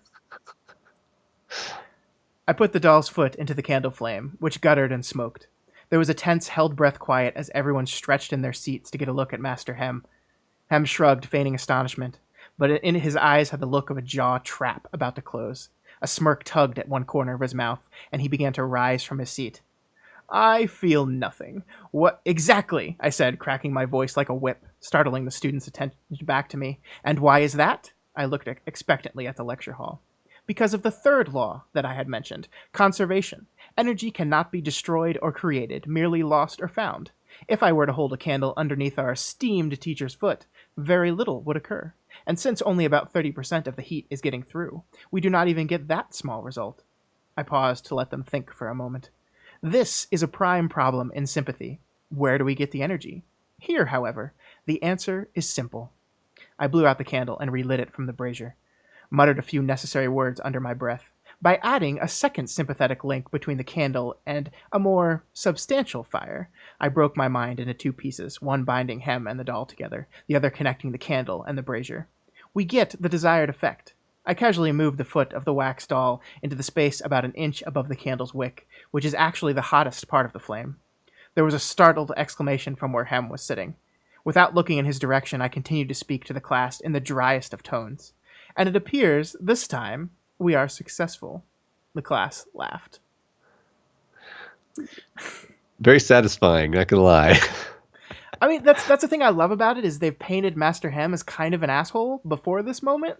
And so like you feel justified and vindicated in his getting one over on him, right? Like you're cheering him on in this moment. But in the back of your head, you got to be like, hey, that's not good to do.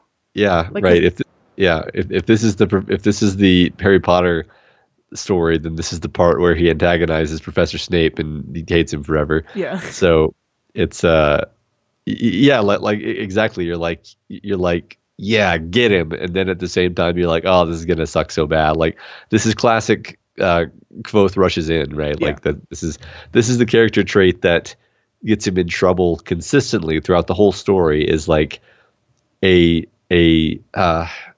don't know what the right word is, just like a recklessness, I think. Yeah. Recklessness. Yeah. I mean, because right after the part that we pulled here, he holds the whole doll over the fire and says, and what would happen if I did this? And Hem like shoots out of his seat because he's like, dear God, you're going to actually kill me. Yeah. And so he gets in trouble for this, of course, and he's almost expelled.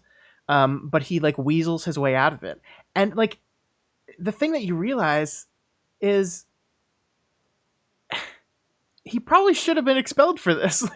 Like he actually did the thing that they're accusing him of doing, and he feigns innocence. He feigns, oh, I didn't know what I was doing. I just it was an accident. I didn't mean for it to be that bad. But he burned the guy's leg.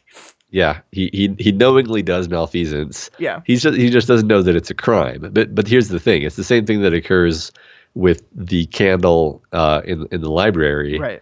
Is like yeah, you didn't know it was a crime, but you know it's stupid. Yeah. Like if you like common sense is lacking here. Yep. Common sense says don't burn your teacher. Common sense should say don't bring the candle into the library. Although that one I guess is less obvious, perhaps. Yeah. Well, And yeah, and he like it's one of the things that you see again and again is he kind of gets away with these things, right? Um, but he does like he probably shouldn't, and it almost seems like a lot of times like a lot of these professors in the school are like so enamored with his skill that they're letting things fly that they wouldn't normally do, and that's like that's dangerous on its own. It's like you're enabling him to continue these reckless ways, and that's really worrying. yeah, I agree. Yeah, he's got a lot of professors who are on his side, and as you say, they overlook things. Yeah. Speaking of him doing stupid things, let's move right on to the Kvoth does something else stupid. Number 2. Okay.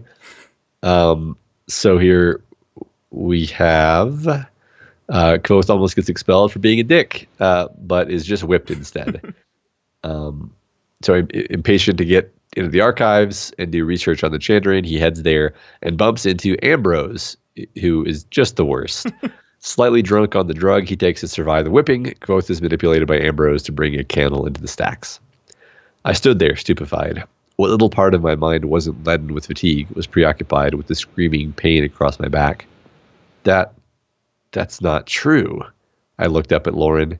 He let me in. He sent fella away, then let me in. What? Ambrose gaped at me, momentarily speechless. For all that I didn't like him, I must give him credit for a masterful performance. Why in God's name would I do that? Because I embarrassed you in front of fella, I said. He sold me the candle, too. I shook my head, trying to clear my head. No, he gave it to me. Ambrose's expression was amazed.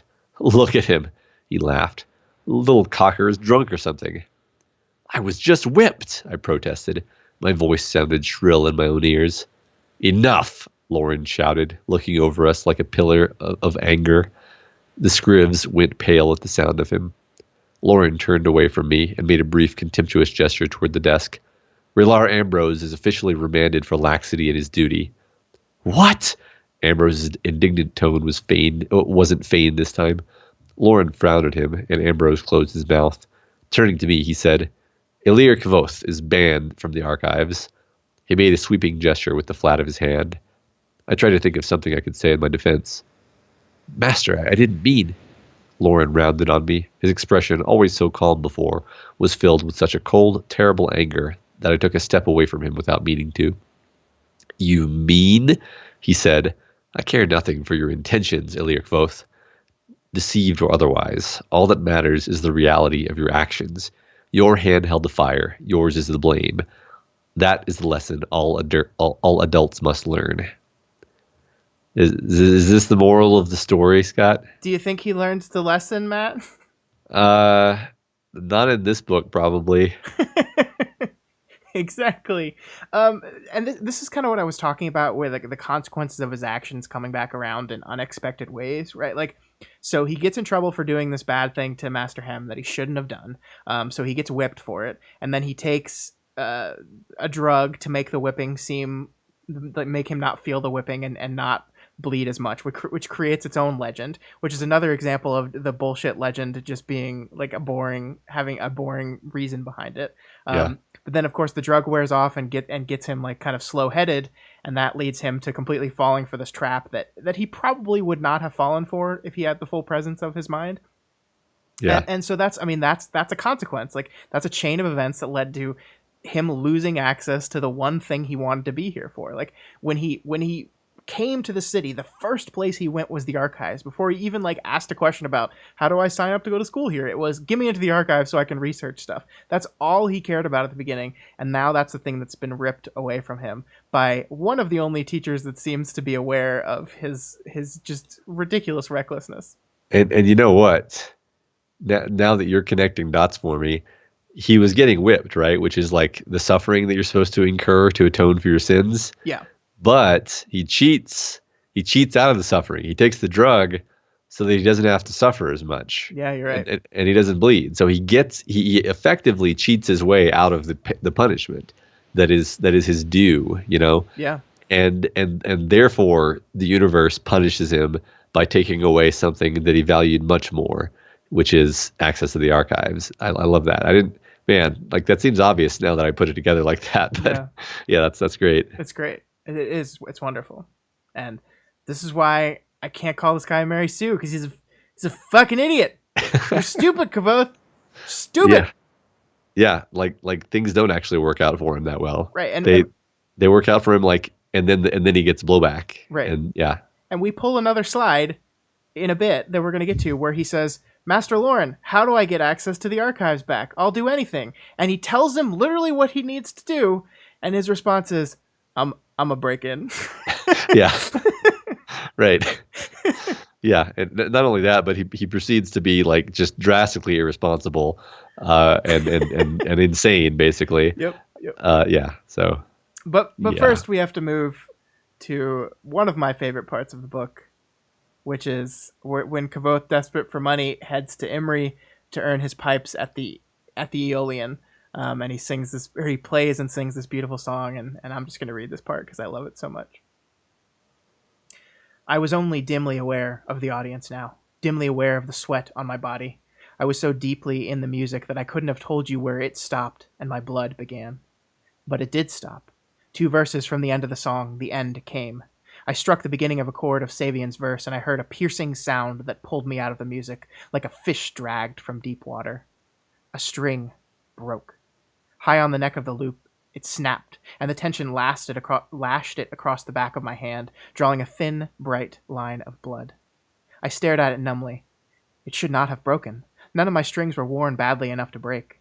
But it had, and as the last notes of the music faded into silence, I felt the audience begin to stir. They began to rouse themselves from the waking dream that I had woven for them out of strands of song.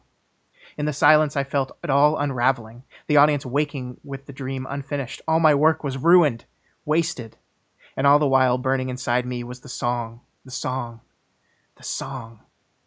Without knowing what I did, I set my fingers back to the strings and fell deep into myself, into the years before when my hands had calluses like stones and my music had come as easy as breathing, back to the time I had played to make the sound of wind turning a leaf on a lute with 6 strings. And I began to play, slowly, then with great speed as my hands remembered. I gathered the fraying strands of song and wove them carefully back where they had been a moment earlier. It was not perfect. No song as complex as Sir Savian can be played perfectly on 6 strings instead of 7. But it was whole, and as I played, the audience sighed, stirred, and slowly fell back under the spell that I had made for them. I hardly knew they were there, and after a minute I forgot them entirely. My hands danced, then ran, then blurred across the strings as I fought to keep the lute's 2 voices singing with my own. Then, even as I watched them. I forgot everything, except finishing the song. So I love this part. I love the description of the music, of the playing of the music. I think it's as, like, we don't actually hear very many lines of the song that's being sung here, but the prose is singing to us. Yeah. And I just love that so much. Well, I think someone on Discord today pointed out that, like, for all that Kvothe is so into music and kind of humorously denigrates poets, you can't convey music with a book, right? So, yeah. But you can convey poetry, ironically. Yeah. But Rothfuss does this beautiful stuff where you have no idea what this song sounds like. You don't even really know what the words are, but like he conveys the feeling of it, and it's beautiful. I love it. Yeah. This is one of the many things that makes this book so lovable, I think. Yeah. So we got to talk about the string breaking because it's heavily implied here because Ambrose is in the room and then Ambrose rushes out of the room all tired like he just cast magic to break the string. So that's the assumption that's made here. The assumption that Kvothe makes and adult framing device Kvothe makes no distinction whether or not that ended up being true or not. But that is the assumption the book leaves us with. It kind of backfires on him though, because here's the question I have for you. Would he have gotten his pipes had it not broken? Because earlier it mentions that he did make a mistake. Like there was a point in the song where he messed up and he missed a note. would he have, like, if he hadn't have recovered in such a dramatic, wonderful, unexpected ways, would he have earned his pipes? I mean, I think the book wants us to suspect maybe not. I don't know. I mean, Yeah. I like the question. Yeah, I see your point.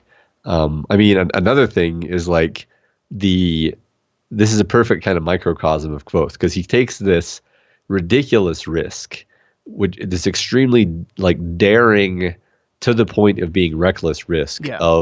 of saying like, you know what? I bet there's going to be a woman in the house who will sing the female part of this song, Yeah.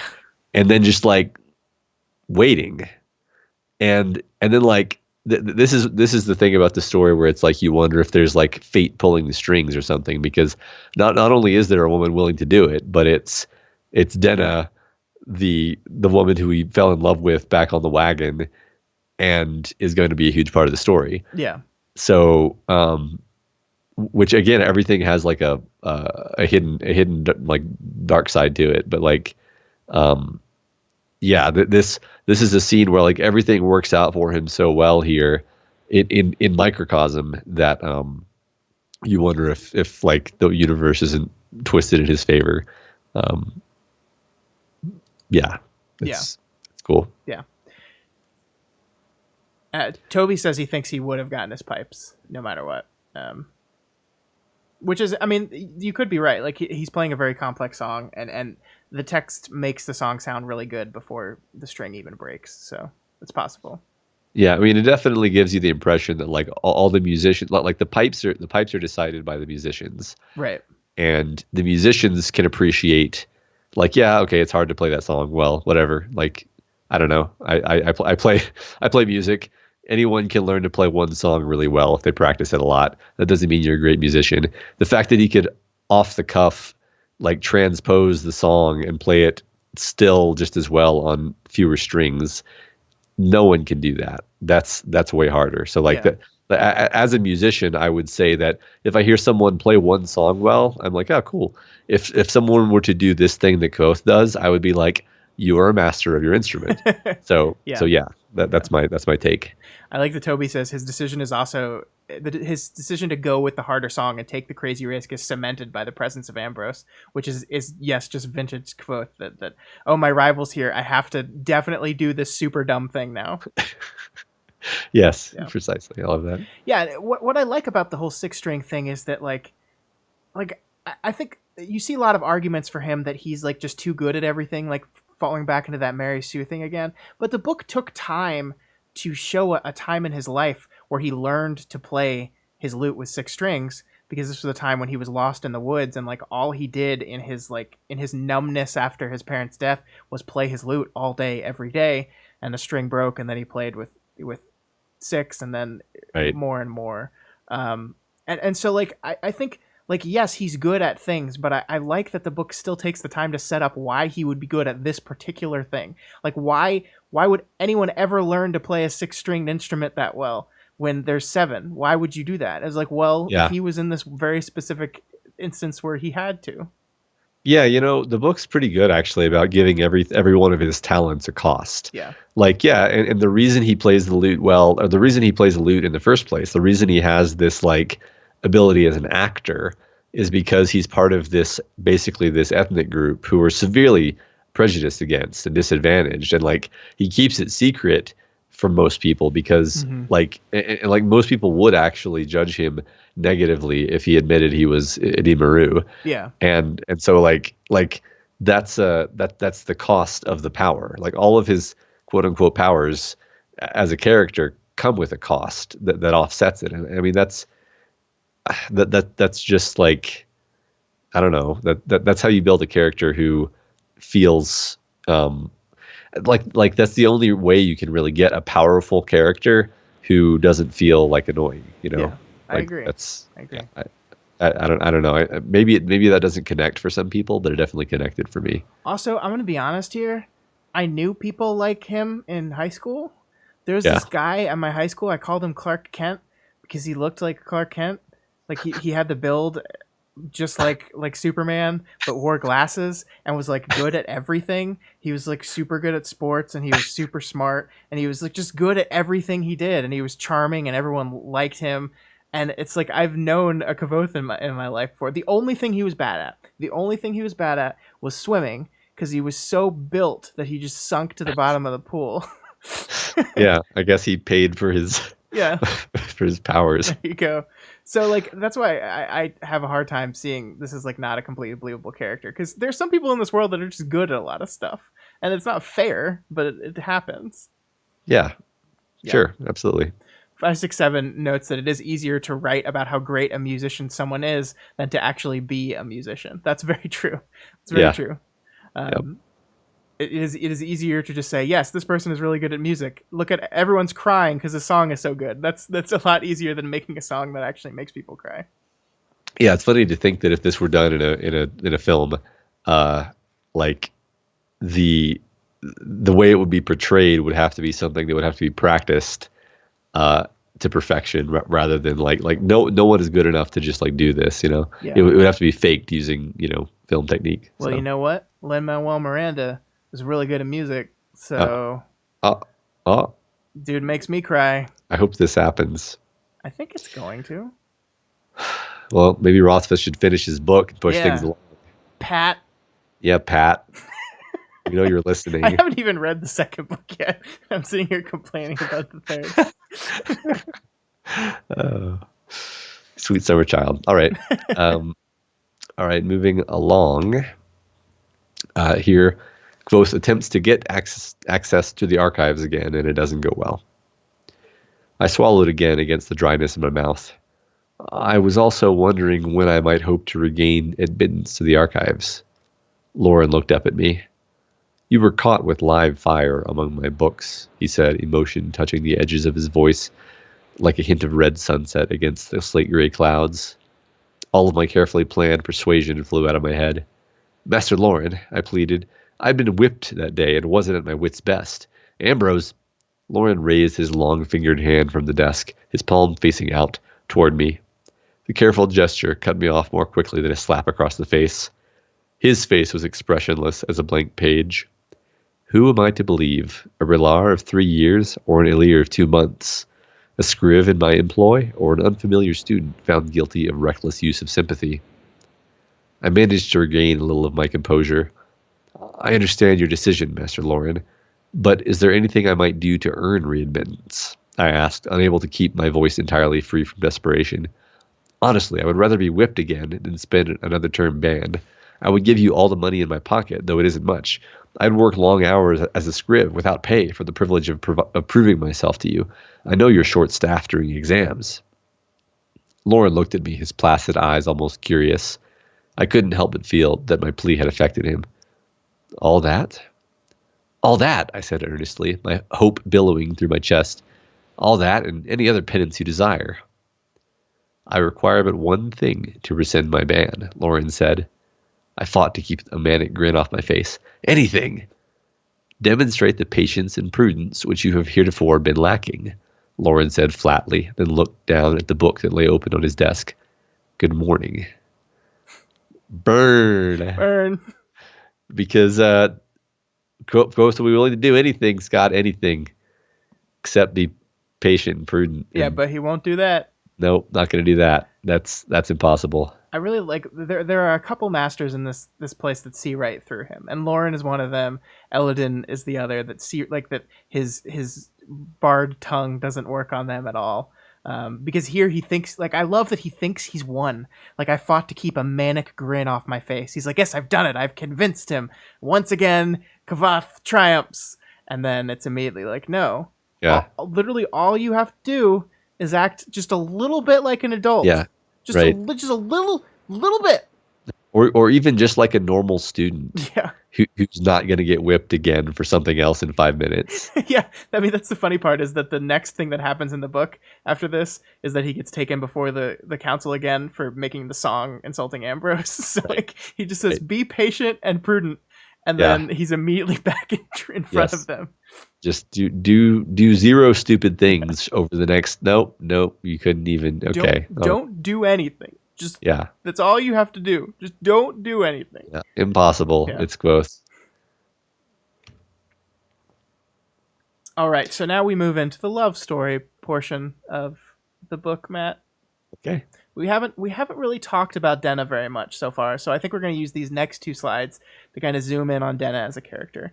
First, we did mention that he meets her again. She's the one that sings the other part of the song, and then they're doing kind of this weird like.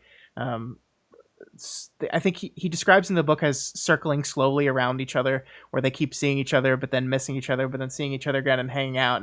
And she obviously is really into him, but he's idiot. Yeah. Yeah. But here is a moment where he's being at his most charming, and I love parts of this, and we'll talk about it a bit. What is a careful man to do? She cast a sidelong look at me. If the man is you, I'd guess he would spin clever words and hope the question was forgotten. She tilted her head. It isn't. What flower would you pick for me? Very well, then, let me think. I turned to look at her, then away. Let's run down a list. Dandelion might be good. It is bright, and there is a brightness about you. But dandelion is common, and you are not a common creature. Roses we have dealt with and discarded. Nightshade? No. Nettle? Perhaps. She made a face of mock outrage and showed me her tongue. I tapped a finger to my lips as if reconsidering. You are correct. Except for your tongue, it doesn't suit you. She huffed and crossed her arms. Wild oat, I exclaimed, startling a laugh from her. Its wildness suits you, but it's a small flower, and bashful. For that, as well as other, I cleared my throat, more obvious reasons, I think we'll pass the wild oat by. Pity, she said. Daisy is a good one, I bowled ahead, not letting her distract me. Tall and slender, willing to grow by roadsides. A hardy flower, not too delicate. Daisy is self-reliant. I think it might suit you. But let us consider and continue on our list. Iris, too gaudy. Thistle, too distant. Violet, too brief. Trillium? There's a thing. A fair flower. Doesn't take to cultivation. The texture of the petals. I made the boldest motion in my young life and brushed the side of her neck gently with a pair of fingers. Smooth enough to match your skin. Just barely. But it is too close to the ground. This is quite a bouquet you've brought for me, she said gently. Unconsciously, she raised her hand to the side of her neck where I had touched her, held it there for a moment, and then let it fall. A good sigh? Or a bad one? Was she wiping my touch away or pressing it close? Uncertainty filled me more strongly than before I decided to press ahead with no more blatant risks. So this, like, the thing I love about this is it's both romantic and cheesy and kind of cringy, and realistic. Yeah. See, I didn't find it cringy because it's like, well, on what level is it cringy? Because it's like, first of all, it's him being, I mean, it's kind of perfect because it's like he's this guy who gets by on bravado and his golden tongue or his silver tongue or whatever the expression is, and like he absolutely wants to impress her, but he's super self-conscious and unconfident about this specifically, and doesn't have a good gauge of whether she's into him or whether any of this is working. And so he's like really overdoing it, but also like I think what you learn about Denna is she's also like a huge romantic. Yeah. And like they're both these romantic saps. And so like while it might be cringy if Denna were like a normal person, they're actually like perfect for each other in their like romantic drama-ness. Yeah. Well, what I love behind is that we're in Kvothe's point of view, so we see the terror behind making the move. I love that line. I made the boldest motion of my young life and brushed the side of her neck gently. I love that so much because, I mean, that's very true to life too. Like, I think when you're flirting with someone that you like and you like make very subtle like physical touches to like hint at your interest in them, especially when you're young, it's like the most nerve-wracking thing. Like every bit of your awareness and consciousness as a human being is on like the like if your shoulders are touching the person. I think that's very true to how young people handle like affection like that. Totally. But yeah, I mean, it's like it's the truth behind this bravado. And I think as we learn more about Denna, we do see that the same thing is probably going through her head as well. The same thing is probably going, like, that she's focusing when he touches her on the cheek, she's probably freaking the hell out too. Because we see when she's drunk on the drug a little bit later in the story, like how much she's into him and how much she's like convinced herself that he must not be interested because he's so timid. Like this is the only place in which he's like not like rushing in is in his relationship with her. And yeah. I like what Toby says. It's the perfect kind of flirting between two smartasses. Yeah. Yeah, I mean, Jay says, I too resort immediately to speaking overly theatrically when panicked. Yeah, but like, we also have to remember that he's telling the story, right? So like, I made the boldest motion of my young life and brushed the side of her neck is a very like adult Kavoth line, right? Like, yeah. Like him looking back at, to me, this is him looking back at the silliness of young affection. Right. Yeah. I mean, that definitely the framing here is he's being super try hard, but adorably, it's actually working on Denna. Yeah, because of who she is. So that's yeah. But he's so oblivious to it. That's the amazing thing. It's like she raised her hand and touched his side. Was that to wipe away my touch, dude? Come on. Yeah. Right. Well, I mean, and that's the other thing is like I doubt that she even knows that he's like 14 or whatever. Yeah. So actually, that was something I was thinking about quite a bit during their like romance is like the fact that he's younger than she or anyone else realizes, and this as an explanation for most of his stupidity actually, because like a 14. You don't know anything when you're 14. I mean, you don't know anything when you're 16 either, but you certainly don't know anything when you're 14. And didn't he lie and say he's 16, basically? Yeah, I don't remember that. Maybe you might be right, but I don't remember that. He definitely lied about how old he is. I think. I don't know. Somebody let me know if I'm right. But yeah, no, I love the let us consider that. That's hilarious. Like he's so it's so cheesy and ridiculous. Like it's like. Yes, I like that the flower he settles on in the end is like one she hasn't even heard of, and then she, when asked for the same question, she makes up a flower, and it's just like she's like, "Is this a real flower?" And he's like, "No, it's not." And she's like, "Well, that's you." Yeah. Yeah. Yeah. I mean, look, I don't want to get into it, but I did some really cheesy, over the top shit when I was younger. I want to talk about it. It makes me cringe thinking about it now, but that's what you do when you're a kid. You go over the top. And as long as you don't do it in the creepy, like too much kind of way, that's okay.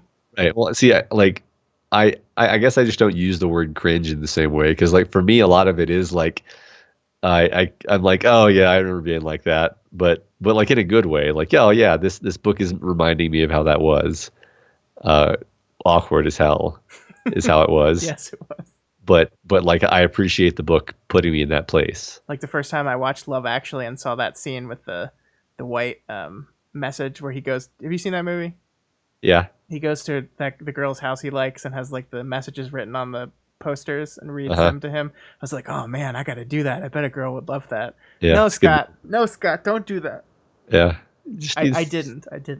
No. But I mean, if that's the thing. That's the thing, man. Movies. Where else are you gonna learn things from? It's not movies, you know. Touche. Anyway, yeah, more of a. Zach says more of a twinge of emotion than a cringe. Yeah, that's how I'd say it. Yeah. And apparently, he says he's 17 to his friends, but he is actually 15, maybe. Anyway, it's a rather significant amount that he's lying by. Yeah, a lot of people like I kind of like cringe moments. Like I enjoy the emotion sometimes. Like sometimes it's fun to just see people in really awkward situations and then also connect that back to an awkward situation you've lived in your life. I think that's great. But so I'm not saying I didn't enjoy the cringe. I liked it for those reasons. Yeah. All right, let's move on from cringe land into more cringe land. So Denna is always being seen by a different man, and Kvothe questions her choices to Diok. I don't remember how the audiobook says his name, owner of the Aeolian, who reprimands him. What options are available to a young pretty girl with no family, no dowry, no home? He began to hold up fingers. There's begging and whoring, or being some lord's mistress, which is a different slice of the same loaf. And we know our Denna doesn't have it in her to be a kept woman or someone's dox. There's other work to be had, I said, holding up fingers of my own. Seamstress, weaver, serving girl. Diox snorted and gave me a disgusted look. Come now, lad, you're smarter than that. You know what those places are like. And you know that a pretty girl with no family ends up being taken advantage of just as often as a whore and paid less for her trouble. I flushed a bit at his rebuke, more than I would have normally as I was feeling the wine. It was making my lips and the tips of my fingers a little numb. Dioc filled our glasses again. She's not to be looked down on for moving where the wind blows her. She has to take her opportunities where she finds them. If she gets the chance to travel with some folk who like her singing, or a merchant who hopes her pretty face will help him sell his trinkets, who's to blame her for pulling up stakes and leaving town? And if she trades on her charm a bit, I'll not look down on her for that either. Young gents court her by her presence, dresses, jewelry. He shrugged his broad shoulders. If she sells those things for money to live, there's nothing wrong in it. They are gifts given freely, and hers to do with as she pleases. Dioc fixed me with a stare. But what is she to do when some gent gets too familiar, or gets angry at being denied what he considers bought and paid for? What recourse does she have? No family, no friends, no standing, no choice. None but to give herself over to him, all unwilling. Dioc's face was grim, or to leave. Leave quickly and find better weather. Is it any surprise that she is harder to lay hands on than a wind-blown leaf? So, wind-blown leaf. I like that. Okay. So I'm not going to sit here and say that Patrick Rothfuss has feminism on his mind as much as, like, say, George R. R. Martin does. But I still think passages like this indicate he's painting like a picture of the treatment of women and the choices that women have to make in this kind of setting as awful and terrible, and and the way they're treated is bad, right? Yeah, totally. And also that young Kvothe is completely ignorant of all this. Right. Ignorant and kind of a dick about it. Like I love that line. It's like, there's other work to be had. Seamstress, weaver, serving girl. Like, why couldn't she just do these other things? I assume that she should be able to do without understanding what it's like to be her at all. I love that he kind of gets like, this is one of the few places in the book where he really gets put in his place, I think. And I enjoyed it very much. Yeah, I like that. Yeah, I mean, like Rothfuss is definitely has a feminist thesis. Yeah. In these books, and it's inescapable. Like the presence of characters like Denna and Fela, of course, are and also I forget the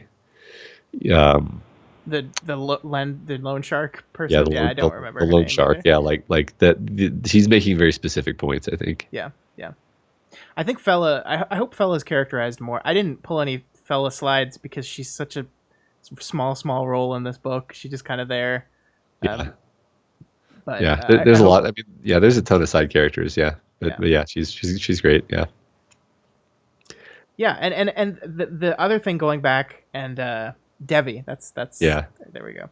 Like you caught off on the windblown leaf at the end. Like there are two wind type of sayings in this same passage, right? Like and like I wondered, and I didn't have time to do this, but I wondered like how often like wind imagery is used throughout the story, right? Because it's like that's the name of the book.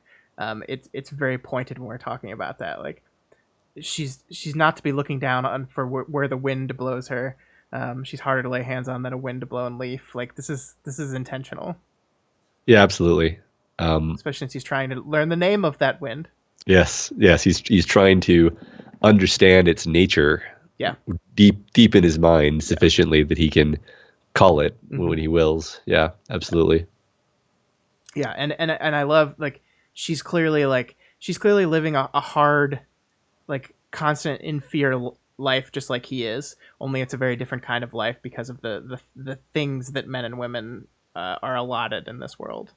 Yeah, that's one interesting thing is like they never seem to, or at least Kvothe never seems to like make the connection that like she is such a female Kvothe. Yeah, like her story is probably like we know she has some horrible thing in her past that has that has pushed her into this. Like, I wouldn't be surprised to learn that her like backstory is just as dramatic as his, Yeah. and like why she's doing this, and he never like explicitly makes this parallel though. He never quite says out loud like, hey, we were, uh matched souls, and we have all these things in common, and that's why we should be together, or that's why I was attracted to her. Like, he doesn't think of it that way, but I think you as the reader can't help but realize the parallels. Yeah. Yeah, I mean, especially when she keeps being in the same places that he is. Like, we're paralleling these characters a lot. Like, Right. when he gets to the wedding, it's like, oh, look who's here. Yeah, like that kind of thing almost makes me wonder, like, does she have something to do? I mean, her mysterious patron, I think, probably does have something to do with the Chandrian or something. I don't know. Like, Yeah. but but yeah, like, how is she involved in all of that? Because Yeah, I don't it know. does seem like too much of a coincidence. Sure, yeah. J Maniac actually says that he can hear her inner monologue when we're with her. And yeah, I mean, I think that's the sign of a well-drawn character. If you feel like you understand them enough to where you can probably, in the back of your head, think of what she's saying to herself as she's making these decisions. Yeah, I like that. Yeah, that's funny. Yeah. All right, so moving on to another stupid thing that Kvothe does. So we need to set the stage for this, because he's like sitting in a bar, and people are talking, and someone says the phrase "blue fire," and then he goes crazy. Yeah. So he goes and runs to Devi, and starts demanding a loan from her. I'll need money to buy a fast horse with no dickering, plus lodging, food, maybe bribes. 20 talents. She burst out laughing, then regained her composure and covered her mouth. No, I'm sorry, but no. I do have a soft spot for charming young men like yourself, but it's not on my head. I have my loot, I said, sliding my case forward with my foot, for collateral, plus anything else in here. I put my travel sack on the desk. She drew a breath, as if to refuse me out of hand, then shrugged and looked into the bag, poking around. She pulled out my copy of Rhetoric and Logic, and a moment later my handheld sympathy lamp. Hello, she said curiously, thumbing on the switch and pointing the light towards the wall. This is interesting. I grimaced. Anything except that, I said. I promised Kilvin I wouldn't ever let that out of my hands. I gave my word. She gave me a frank look. Have you ever heard the expression beggars can't be choosers? I gave my word, I repeated. I unpinned my silver talent pipes from my cloak and slid them across her desk, so they lay near Rhetoric and Logic. Those aren't easy to come by, you know. Devi looked at the loot, the book, and the pipes, and drew a long, slow breath. Kvothe, I can tell this is important to you, but the numbers just don't add. You're not good for that much money. You're barely good for the 4 talents you owe me. That stung, mostly because I knew it to be the truth. Devi thought about it for another second, then shook her head firmly. No, just the interest. In 2 months, you'd owe me over 35 talents, or something equally valuable in trade, I said. She gave me a gentle smile. And what do you have worth 35 talents? Access to the archives. So, Both. so like, here's the thing I love about this. He overhears a rumor at a bar and decides that he's gonna spend everything he has, give up his most prized possessions to buy a horse and ride 70 miles in a day to go chase down the lead for something that he's not even sure is true. He's willing to give up everything he has, and then this moment you're like, she picks up the lamp, and you're like, oh no, he's gonna totally betray one of his masters, right, and give her the lamp. And then he goes, no, I gave my word. I would never do that. And you're like, oh, good. You've learned something. And then at the end of the thing, it's like, oh, I'll get you into the archives. And it's like, you stupid son of a... Yeah, I love the aspect that he just bails out on his life without telling anyone where he's gone. Yeah. His friends, his teachers, like zero thought about how this is going to impact everyone. Yeah, it's insane. And the impression it's going to make. It's absolutely insane. And I think like the access to the archives moment is one of those things that like it doesn't pay off in this book, because he's able to like get enough money to actually pay her back, so he doesn't like have to owe her access to the archives.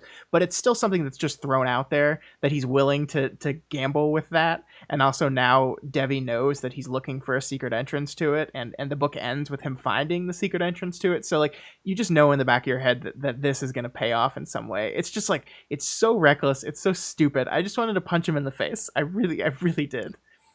He buys a painted horse. Like it's just like...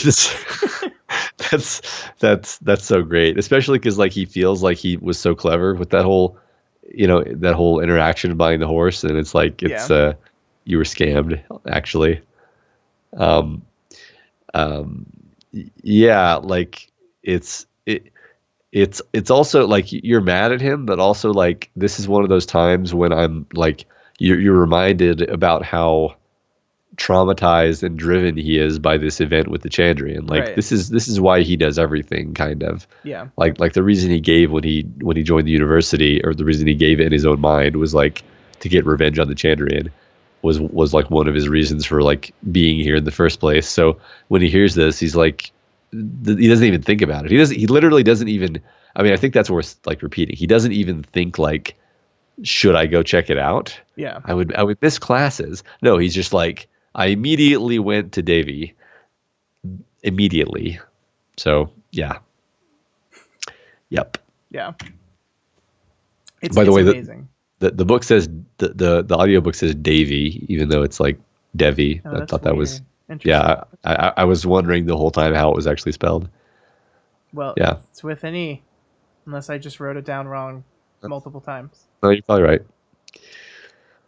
So okay. Is he punished for the stupid thing he does? Not really. Not direct. Yeah, not directly. I don't think so. He's rewarded. It's complicated. Some would say a village is punished for his choice. So, chapter. Next bit. So he runs into Denna up in the village of Traben. And the two of them find out that the Chandrian definitely were responsible for the wedding massacre, but then they bump into something very unexpected. Rubbing my eyes, I looked down again and saw the thing move closer to the fire. It was black, scaled, massive. It grunted again like thunder, then bobbed its head and breathed another great gout of billowing blue fire. It was a dragon. In the Waystone Inn, Kvothe paused expectantly. The moment stretched out until Chronicler looked up from his page. I'm giving you the opportunity to say something, Kvothe said. Something along the lines of, that can't be, or there's no such thing as dragons. Chronicler wiped the nib of his pen clean. It's not really my place to comment on the story, he said placidly. If you say you saw a dragon, he shrugged. Kvothe gave him a profoundly disappointed look. This from the author of The Mating Habits of the Common Dracus? This from Devon Luckies, the great debunker? This from Devon Luckies, who agreed not to interrupt or change a single word of the story he is recording. Chronicler laid his pen down and massaged his hand, because those were the only conditions under which he could get access to the story he very much desired. Kvothe gave him a level look. Have you ever heard of the term white mutiny? I have, Chronicler said with a thin smile. I can say it, Rishi, Bass said brightly. I haven't agreed to anything. Kvothe looked back and forth between them, then sighed. There are few things as nauseating as pure obedience, he said. Both of you would do well to remember that. He gestured to Chronicler to pick up his pen again. Very well. It was a dragon. It's a dragon, Denna whispered. Telu, hold and overrule us. It's a dragon.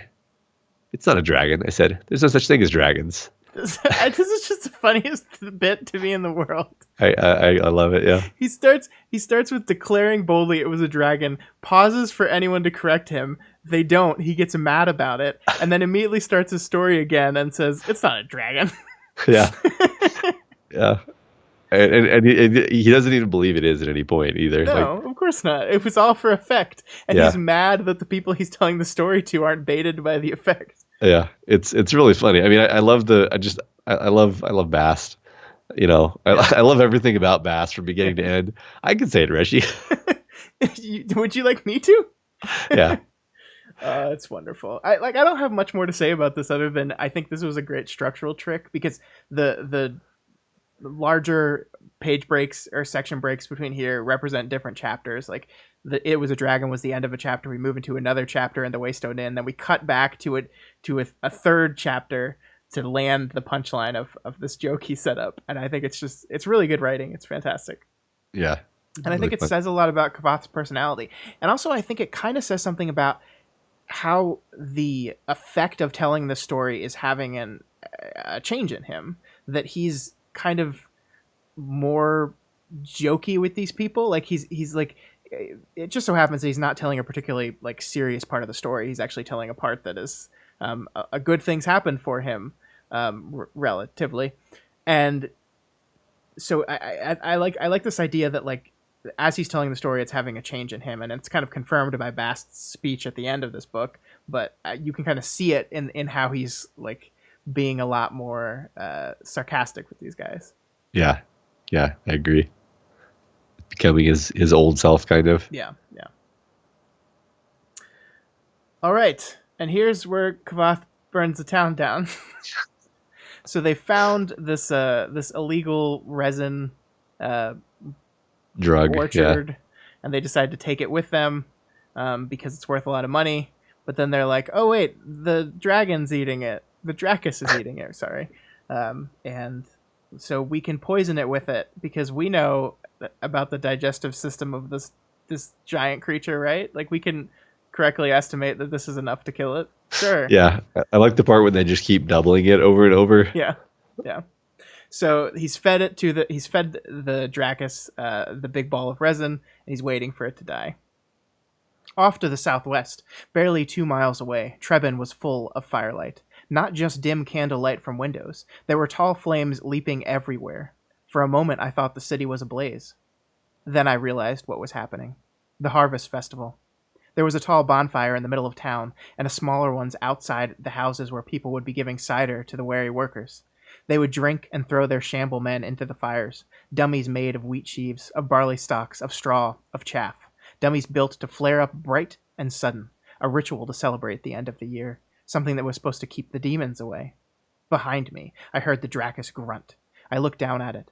Just as I had been, it was facing away from Tarbean, towards the dark cliffs of the north. I am not a religious person, but I will admit that I prayed then. I prayed earnestly to Telu and all his angels, asking for the Dracus to die, just slide quietly asleep and pass on without turning around to see the city's fires. I waited for several long minutes. At first I thought the Dracus was asleep, but as my eyes sharpened I could see its head weaving steadily back and forth, back and forth. As my eyes grew more accustomed to the dark, the fires of Tarbean seemed to grow brighter. It had been half an hour since it had eaten the resin. Why wasn't it dead yet? I wanted to throw down the rest of the resin, but I didn't dare. If the Dracus turned toward me, it would be facing south, toward the town. Even if I threw the sack of resin directly in front of it, it might turn around to resettle itself on the fire. Perhaps if the Dracus roared then, deep and powerful as before. I had no doubt they had heard it in Tarbean. I wouldn't have been surprised to learn that they had heard it in Imri. I glanced at Denna. She shifted in her sleep, but didn't wake. The Dracus bound off the bed of coals, looking for all the world like a frisking puppy. The coals still glimmered in places, giving me enough light to see the great beast roll around, flip, bite at the air, turn. No, I said. No, no, no. It looked out towards Tarbean. And then, of course, it charges and burns the town down. Yep, it's just this apocalypse. These people are just celebrating their little festival, and suddenly this giant monster. And what's funny is like none of them know what this beast is. Yeah. Right? Because it's like it's like incredibly rare animal. So even though it's not actually a dragon, it might as well be as far as they're concerned. Yeah. They call it a demon, right? That's what they say it is. They're being attacked by a demon. Yeah. Yeah. Yeah. And I mean the text, like, I think it may, like, the argument here is if we don't kill this thing, it's going to run out of resin eventually, and then it's going to like get it's going to be in like go crazy because it doesn't have any more of the resin, and it's probably going to attack the town. So we have to deal with this right now. We have to. That's a guess they're making. They don't know that. He's assuming. Then they're assuming that they have enough resin to kill the thing when they don't know how. If maybe it's immune to the stuff, maybe the negative effects of it's had too much, and like they make all these guesses, and he gets to be a hero. Yeah. Right. Yeah, like I don't actually remember. Does the resin kill it, or No, does his sympathy kill it? he drops like a giant wheel on it with Right. sympathy or something. Right. I don't actually know, like, because he feeds it the rest of the resin too. Yeah. Like he baits it with the rest of the resin and then drops the wheel on it with sympathy. Yeah. I guess the point is, this is yet another one of those things where like things do not actually go well for Kvothe, because they think they're going to pull this scam where they steal all of this extremely dangerous drug resin Yeah, from a secret like illegal grow operation in the woods, yeah, and make a lot of money off of it. And like they can, what's funny is like they're like, this is obviously a narcotic that's going to be very valuable in the street, but we're just going to sell it to doctors. Yeah, we're just going to sell it to doctors. It's yeah, going to be fun. yeah. We're gonna And make a lot of money. They're already like counting the things they're gonna buy with it. Both of them are so happy, which is another hint towards the Denna is just a female Kavath. And then it all blows up in their face. yeah, yeah, and then they just like keep digging. They just keep digging the hole. Yep. Let's poison it. Nope, that just made it crazy. Yeah. And then, I mean, it is kind of badass when he like crushes it with the wheel and everything. Yeah. It's this is unlike the quote the bloodless scene where it's like he took some painkillers. This is actually him like climbing on a roof and using a fairly clever bit of like magic that many people in his world wouldn't be capable of to shoot a giant iron wheel at the thing. Yeah, he So makes like a heat sink to get rid of all the fire, and then he magnets the wheel on top. Like, yeah, it's really clever and it's really great, but it's like solving a problem that you created, and all yeah, the people see is the solving of it, and they're like, "Yay! Thank you so much. You did this for us." And he's like, "Yeah, no problem. You're welcome." yeah, yeah. I like what 567 says. We have all this heroin to sell, but not unethically, of course. Exactly. Yeah. And like that's what I love. We have to go back to the fact that when he started the story, he admits that he burned Trabon to the ground. He doesn't say, "I'm the one that saved that killed the dragon of Trabon or the demon of Trabon or something." Right. He says, "I burned the town to the ground. I did that." So Yeah. the old Kavath is taking full responsibility for this mistake he made. Right. And then he gets like rewarded for it too. Sure. Yeah. Yeah. All right. Getting near the end here. And so upon returning from Trebon, Ambrose steals Kvoth's loot and ends up smashing it. So he gets pissed and kicks Ambrose's ass by calling the wind. Then he gets expelled. Just kidding. Well, he gets expelled for a second. 6 lashes and expulsion, the Chancellor said heavily. Expulsion, I thought numbly, as if I had never heard the word before. To expel, to cast violently away. I could feel Ambrose's satisfaction radiating outward. For a second, I was afraid that I was going to be violently ill right there in front of everyone. Does any master oppose this action? The Chancellor asked ritualistically as I looked down at my feet. I do. The stirring voice could only be Elodin's. All in favor of suspending expulsion? I looked up again in time to see Elodin's hand. Elxadal's, Kilvin, Lauren, and the Chancellor, all hands save Hems. I almost laughed out loud, out of shock and sheer disbelief. Elodin gave me his boyish smile again. Expulsion repealed, the Chancellor said firmly, and I felt Ambrose's satisfaction flicker and wane beside me. Are there any further issues? I caught an odd note in the Chancellor's voice. He was expecting something. It was Elodin who spoke. I move that Kvothe be raised to the rank of Relar. All in favor? All hands, save Hems, were raised in a single motion. Kvothe is raised to Relar, with Elodin as sponsor, on the 5th of Follow. Meeting adjourned. He pushed himself up from the table and made his way to the door. Failing upward. Woo! Yep. Yeah, got expelled right into the position of graduate student after like a few months or whatever. Yeah. Yeah, how long has he been there at that point? Maybe a year? Maybe? Maybe, yeah. Yeah. Like, yeah. And basically it's literally just because he said a name, which is like basically instantly qualifies you to be Relar. Yeah. Right. Yeah. Even if you almost killed someone with it. Yeah. So this someone I saw someone in chat talk about this earlier. Is this the expulsion that he was talking about in his "I got expelled younger than most people get to go"? Like, the book pretty heavily hints that he's going to get kicked out of the school at some later day. And maybe I'm asking you a question you can't fully answer because you've read the next book and you know. But when you were go back to the before Matt before he read the second book. Easily done. I have plenty of practice doing this. Like, I think I think that it's possible that Rothfuss would pull a clever thing like that, but like, I don't know how that ties in with what Kvothe is trying to, like when he's giving that litany of all the things that he's done and that he's accomplished. Like, it just doesn't strike me that he would say, I was expelled before most people are admitted, when it's and it's just like, a winky face, like, I was yeah, expelled, but right, right, exactly, yeah. It's like, that's kind of a weird like footnote to enshrine in his little prologue to his story. Yeah, if that's the case. Yeah, this is the crazy thing. Like, we have all these characters who like are concerned with how he acts. Like, we have Lauren is talking about how he's not patient or prudent.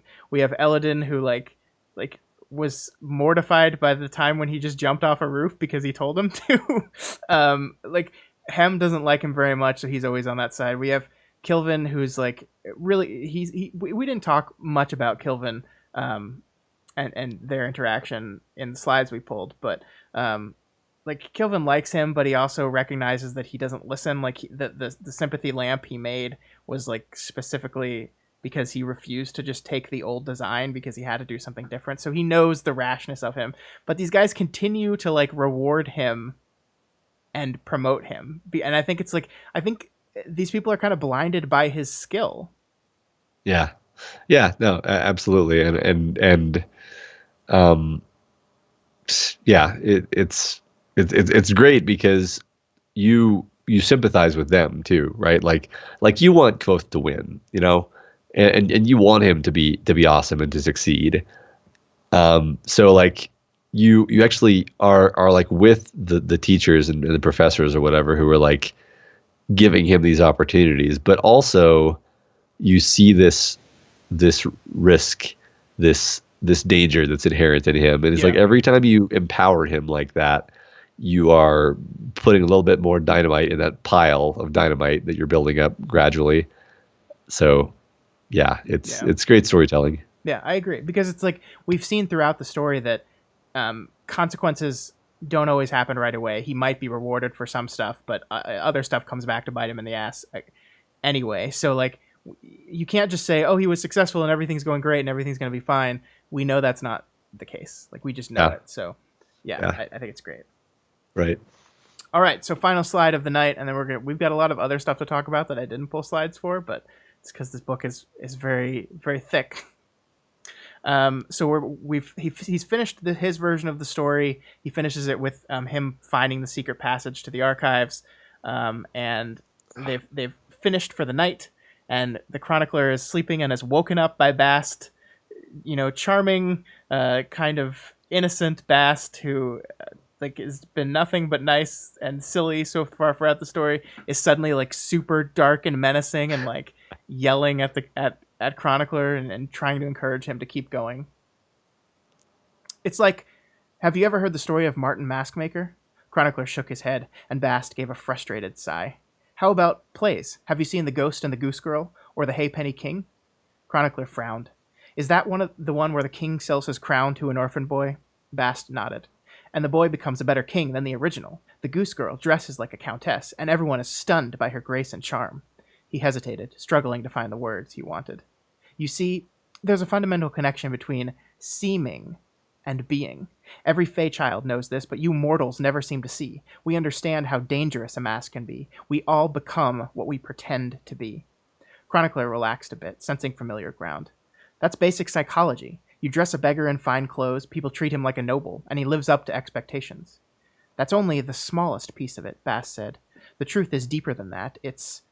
Bast foundered for a moment.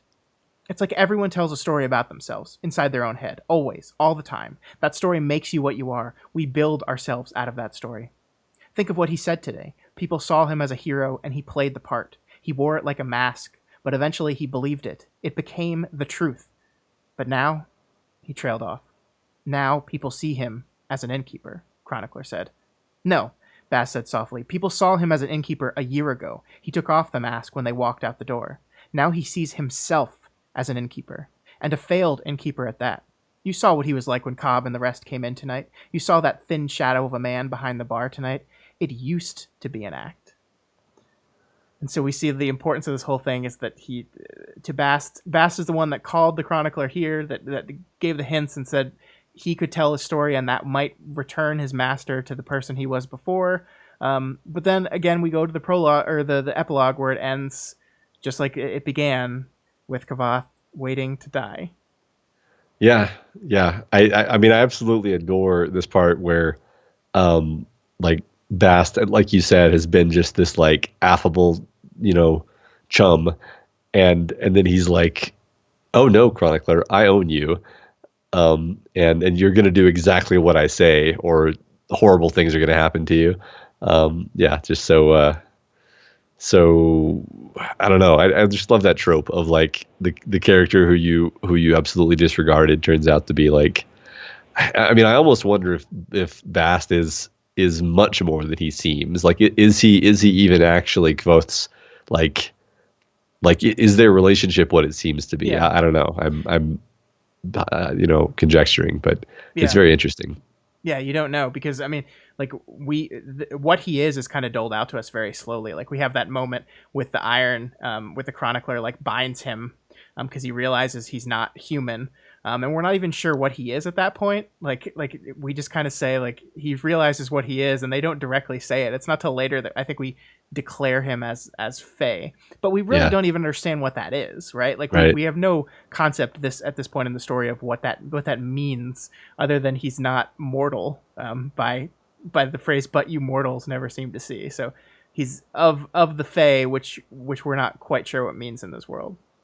Yeah, I think it's really interesting that like it's implied that this is a world with these Skraeling demons in it, with this immortal Fae dude, but like none of that was in the story that Goth tells in this book. Yeah.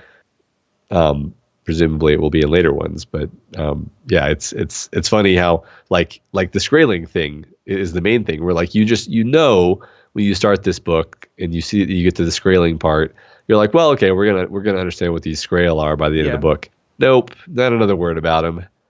No idea where they came from or what that means. They're really the inciting incident of the story, right? It's like the first thing that happens is a guy walks into the inn with this giant spider corpse that he's killed, and like that's. I mean, if I had a complaint about the story, it's that the book just kind of ends, right? Like there's not a conclusion. Like he finishes telling this part of the story, and it's like he's just like, I feel like this is a good stopping spot, and he just stops. Like this is definitely like this. I don't think this book works as a book on its own, and the fact that it's so enjoyable that like it makes me want to read the next one is a point to its credit, because like this is definitely part one of a story. This is not like a story to itself. Yeah, no, I agree. I mean, and that's the thing is like, is a book in a series obligated to be a book unto itself? Yeah, that's a good question. I almost say like it depends on what the nature of the series is. Yeah. But I mean, it depends. Like, for example, just if you're going to finish the series. Yeah. Right. If you intend to finish the series. It's fun pretending like I'm mad about this when I haven't actually read the second book. It's really fun. Well, I'm mad about it. I've been waiting almost a month. Oh my god. How have you done book. it? It's been hard. This is life is hard, Scott. We got all these authors. I think they can just. How dare you authors just write amazing books and then say, guys, this is hard. I'm going to take a while to do it. How dare you? How dare you entertain me so much that I'm desperate for more of your entertainment, and then fail to continue in the prescribed amount of time I want you to continue in. Yeah. Well, that was fun. Yeah, let's talk about Ori, because I think Jay was demanding we talk about Ori, and Yeah, I didn't pull everybody's any mad at us. slides. Well, here's the thing about Ori. I don't like. She's just this weird character in the story that I don't like. Other than helping him find the secret entrance to the archives, um, there's not a lot that we know about her yet. Like I definitely agree that she's gonna matter to the story somewhere going forward. I can see that in her character. Um, I just there's not a lot to say yet for me. Right. I mean, what we know is like she's one of these people whose mind was broken by. Uh, I mean, is it correct to say like by the whole naming thing? Yeah. Like all the like there's a whole bunch of people that we didn't talk about this at all. Like there's a whole bunch of people who were in basically an asylum because they like got their brains screwed up by trying to do naming Yeah. and like apparently what naming is, I don't remember what of this is you would know at this point, but it doesn't really matter. It's not like a plot spoiler. It's just like naming is like understanding the true deep nature of a thing. But like, and you can see how that could be like mentally hazardous if you do it wrong or you don't have your mind grounded well enough or something. Yeah. So she's one of these people who got messed up, but then instead of going to the asylum, she basically lives like in the campus, hiding away Yeah. in the tunnels. And she's like delightful, and she has like this great dialogue and this great rapport with Ghost, where he and her like do this thing where they communicate in like nonsense phrases. But I don't know, like do you feel like a lot of the nonsense phrases she says are actually probably things where like you're gonna read them later and be like, oh yeah, she was this is a hidden thing Mm-hmm. that I 'cause I kind of felt like that in some places. Like she'll say something and you're like, Kvothe thinks this is nonsense, but I think this is gonna like maybe turn out to be like, oh, everything she says, like in Song of Ice and Fire, everything she says is like a hidden prophecy or whatever. Yeah. I mean, I don't know. I think there's something to that for sure. I mean, I like her as another representation of this is dangerous shit you're messing with, Kavoth, and that message goes over his head entirely. Like we're taken to that insane asylum basically, and like he's basically showed, why do you think this place is so big? Like, look how big it is, look how big this place is, look how dangerous this stuff we're messing in is. And it doesn't seem to have that effect on him at all. It doesn't seem to make him like be humbled and respected by the powers they're going to be messing with. It just doesn't work on him. Yeah, that's a good point. Uh, Arena Veneer points out that Kvothe names her Auri. I don't even remember that detail actually. Like he gives her the name. Yeah, I don't remember that. Yeah. Well, anyway. Uh, yeah. All right. Kirk mentions one of the best little moments in the book is when they're in the asylum and the big bad master namer Illidan dramatically says a name and nothing happens. Yeah, that was really great. Elodin is a really great character. Yeah. Yeah, he's fun. Yeah, and Zendrick says the problem is he thinks he's the exception. He sees all these warnings and say, well, those don't apply to me because Yeah. I am Kavoth. I am me. Yeah.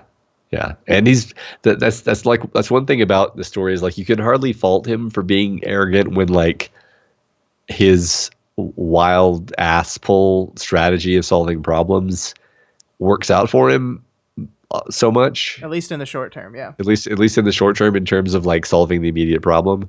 I guess you can blame him in the sense that he doesn't like reflect on his life and how everything that goes bad for him is also his fault.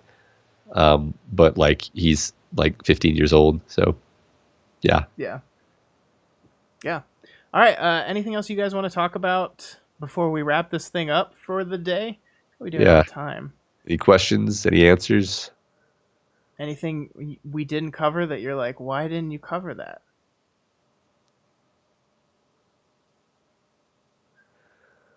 Arena Venera says, what do you think about the fact that Kavoth is telling Chronicler a story about the Chandrian, given what we know about their particular activity? Yeah, I mean, like my assumption was like, oh well, clearly he's telling the story from a place of having like already defeated them or something.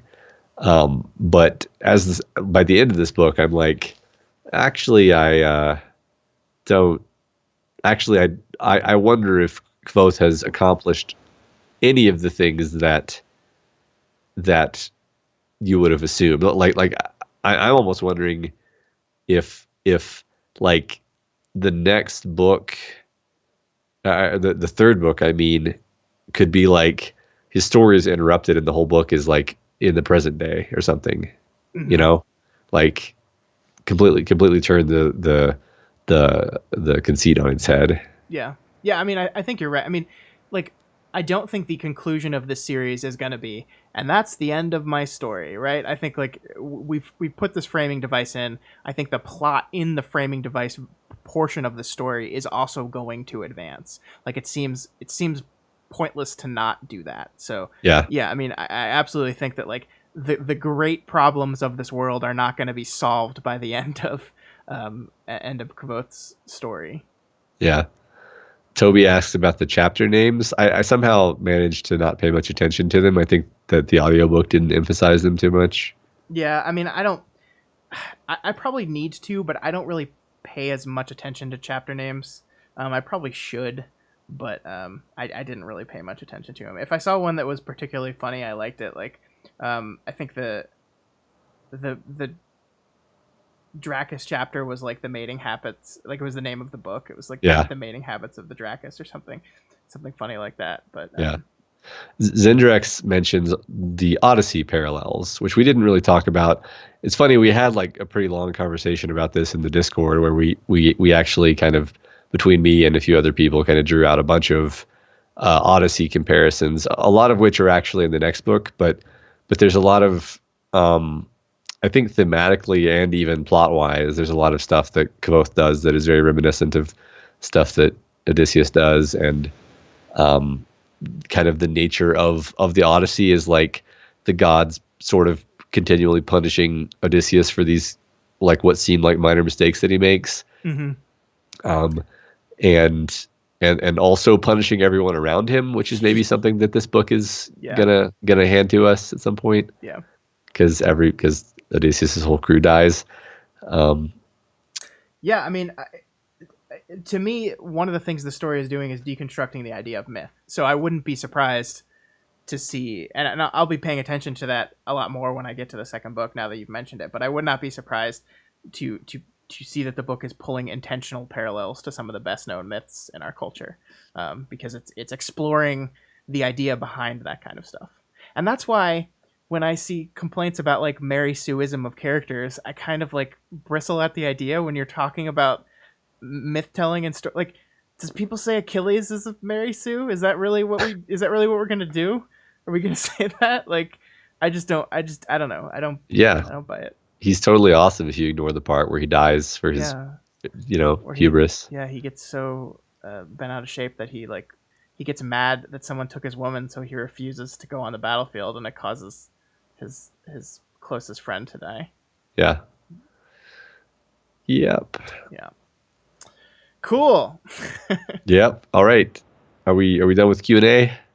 I think where Toby says they feel really scared for Simon in particular. Yeah, we didn't talk about his friends very much. Yeah. His friends are really kind of the heart of the story. They're so But nice to him, and he's just like so flippant about them. yeah, and he involves them in a lot of his schemes. But yeah, they I mean that they're great. They're great characters. They don't motivate the plot a lot though. Yeah, So I guess that's why we didn't talk about them yeah, too much. but I Also, mean, there's just too much stuff. yeah, I mean, but they're it's I don't want to de-emphasize them because I think they're important, and the way he kind of like these guys are like he continually like when he runs off to Trebon, they get so worried about him, right? Like, because they Yeah. hear like, 'cause this was right after he was almost murdered in an alley by people that assumingly were hired by Ambrose to kill him because that's how far their feud has gotten, Yeah. and like they like him a lot. They genuinely care about him, and he is just so like with the exception of a couple beats in the story, he's so just dismissive of the importance of their friendship. Like he runs off without telling him. He just kind of blows him off when Denna's around, and he wants to do stuff with her. He just kind of treats them generally like shit, and they like him so much that they take it, and that just makes you feel bad. Yeah, no, I mean, it absolutely seems like realistic behavior for a 15-year-old guy who's just rather takes for granted his friends. Like I see this as being one of the many lessons that I hope he learns as a character, because I think Rothfuss is doing this on purpose. He's showing him to be this way, to take them for granted. I completely agree with you, Kirk. I completely agree. It's very silly to me that you could read this book and come to that conclusion. And I don't know, maybe I'll read the second and be like, no, totally Mary Sue, but I doubt it. And I also I'm upset with myself for using that phrase as many times in this episode as I did, because I don't like it. It's dismissive. I don't like it. It's not. Yeah, it's not. Well, it's just not really useful, and no, it doesn't. It's not useful critique at all. Yeah. All right. Well, let's move on, and let's talk about next month's book. Matt, what was it? What was it? Was Foundation by Isaac Asimov. Yep. Finally, Foundation won. I think Foundation lost last month by a vote, so we brought it back to the vote, and it won this time. So awesome. We're both going to be watching. We're both going to be reading the first novel in the Foundation trilogy. That one's done though. We don't have to worry about that one going on forever. I have never read the story. Have you ever read the story? No, I've read like almost no Asimov at all. I've read like one book of his. I can't remember which one. But I may have just read like one short story, not even a book. Like maybe that's what I'm thinking of. Yeah. And I consider myself like a science fiction person, but I don't know. I guess I haven't really put any real energy into reading the classics of science fiction. So I'm happy to get the opportunity to do this. Yeah, I'm very much looking forward to this a lot. So we'll be doing that episode. It will be on Friday, February 1st at 9:30 p.m. Central Time. Once again, because of the weirdness with the holiday, we're still kind of like going to be catching up. So the episode will not be on the last Friday of the month. I think by March we're back on the last Friday of the month, but just pay attention to our Twitter. We'll pin the date of the book club if you want to make sure. But I'm looking forward to this one. So join us, get the book, and join us in this discussion. Yeah. Thank you so much for tuning in live. It was a really great talk with each and every one of you. I hope we interacted with you guys enough to your taste. And if you're listening on the podcast, if you're listening to this recording after the fact, try to come hang out with us next time. I think everyone here will agree it's a fun time. I really love these conversations. I really do. Yeah. The next one is at Friday, February 1st at 9:30 p.m. Central Time, if we didn't say that, or I'll say it again anyway. If you like what we do here at Doof Media and you want to see more of it, head on over to our Patreon, patreon.com/doofmedia, and consider donating $1 a month or whatever else you can afford. You get access to our private Discord server, as well as the ability to vote for which books we cover on this show, and tons of other cool benefits. Go check it out. That's right. And once again, if you have any questions, comments, or just want to reach out to us and let us know what you think about any of the books, about the show, or anything, you can find us over on Twitter at doofmedia, or email us at doofmedia@gmail.com. Thanks again, guys, and we'll see you next month. Scott, do you want to do the countdown again? Because I messed it up. Yeah, you did mess it up. Matt. I know. Yeah, we can do it. All right. Okay. 5, 4, 3, 2, 1. 1. Good job, Matt. All right. I'm stopping the recording now. Me too. Awesome, Thanks, guys. everyone. That was a lot of fun. I really loved that one. Yeah, I'm so I literally I joked about this in the Discord chat earlier today, but in the back of my mind, I was already planning could I find a way to do a weekly article where I go through this book chapter by chapter, because I really want to go through this book chapter by chapter. And I don't know if that's possible, but I'm considering the idea, because one of my New Year's resolution is to get back into writing a little bit more, to do some. Yeah. I love that we get to talk. I love talking in front of this camera, but I want to do some writing. So I'm trying to do that. So this would be a good project to kind of force me into that.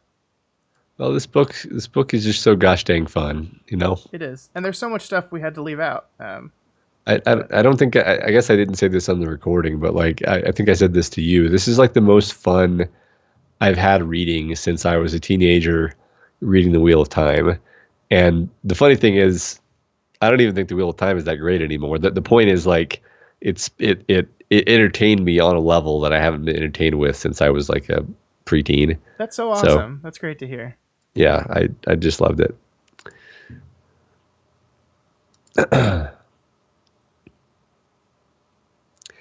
Yeah, I think Kirk. I think Matt had that same problem. Yeah, I shouldn't have done that honestly, but so it's so compelling, and Yeah. now I'm excited this guy gets to read it. I thought I had to sneeze. Oh no, here it is. The real problem wasn't that I read it. The problem was that I read both books like so close together and like a month ago. Yeah, you I were think done by like December 5th or something with both books, and I was like, yeah. Matt. Yeah. Yeah. Yeah, thanks for hanging out, Ryan. I think this is so much fun, and it's so much fun when there are a lot of you in here and you're all talkative. Like, I think it makes it so much better. So we really appreciate each and every one of you guys taking time to come out here and nerd out with us. This is what I imagined this thing would be when we started it, and it makes me happy. Yeah, this is like you said, it's more fun, and I think better when y'all are all in here and chatting and giving us. I mean, yeah, especially this time, there were a lot of like thoughts and things that I hadn't thought of that I think we reacted to that improved kind of the discussion. So it's great. Yeah, and you know we've been toying with the idea of eventually doing like a sequels episode, or a month rather, where we like put up the second book and all the series we've started on, because I feel like this book club has done like book one of series like 8 times out of 14 or something. Like It's that's true. I think it's what we most commonly do. So I think it'd be fun to like put the second book on here, put Lies of Locke Lamora, the sequel to that, on here, like go into some of those books and decide some sequels and see which people. I have a feeling based on the votes of the last one that any poll we put the sequel to this book on, it's probably going to win. Yeah. There's just a little gut feeling about that, but Yeah.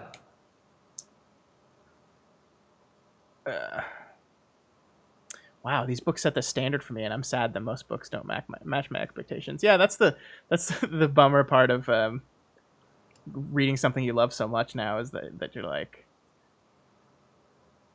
a little bit bummed out when stuff doesn't meet that expectations. Yeah, I wonder how, like, I wonder if I had read this book years ago, like, if it would have affected me Yeah, similarly. man, I agree with that, Arena. Look at the size of this thing.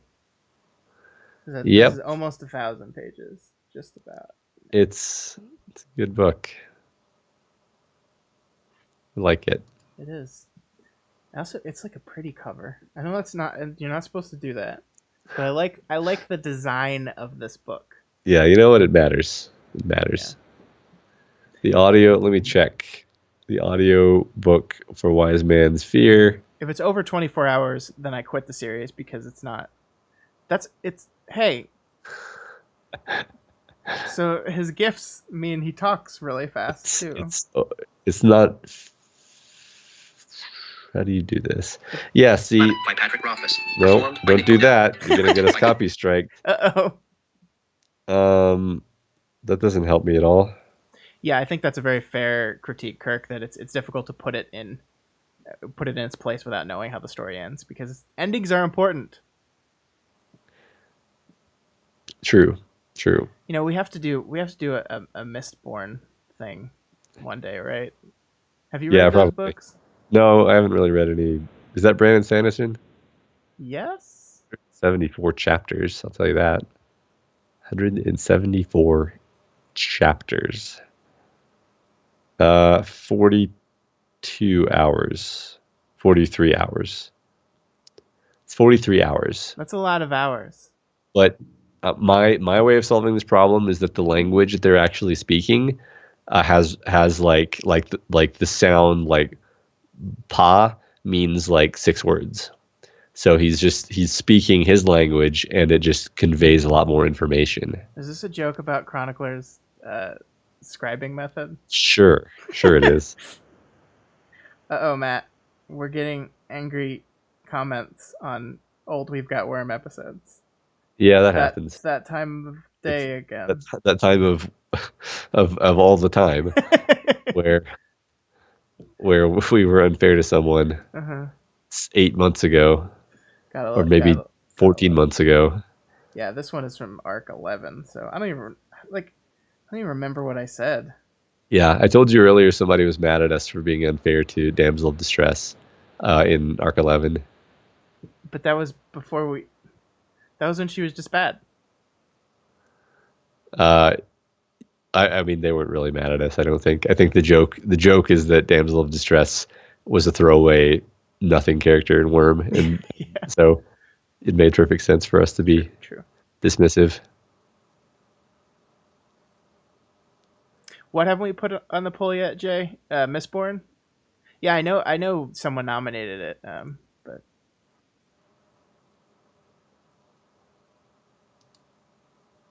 I don't like. I don't mind. We don't mind the comments on old episodes. Like I don't mind at all. I just think some like if you don't put context in your comment for me, like if you're just saying blah blah something something, you're being unfair to Taylor. Like I don't remember what I said that you're mad at me about. Yeah. So I can't like I never know. I never know if like people are asking me to respond by that like like I don't know if like do you want me to respond to you and say and defend myself or so I just don't. Oh, I mean, I never respond to YouTube comments. Yeah, I do I don't think sometimes. I don't think people expect you to. I think they're just like I think every YouTube post by its nature is a shit post.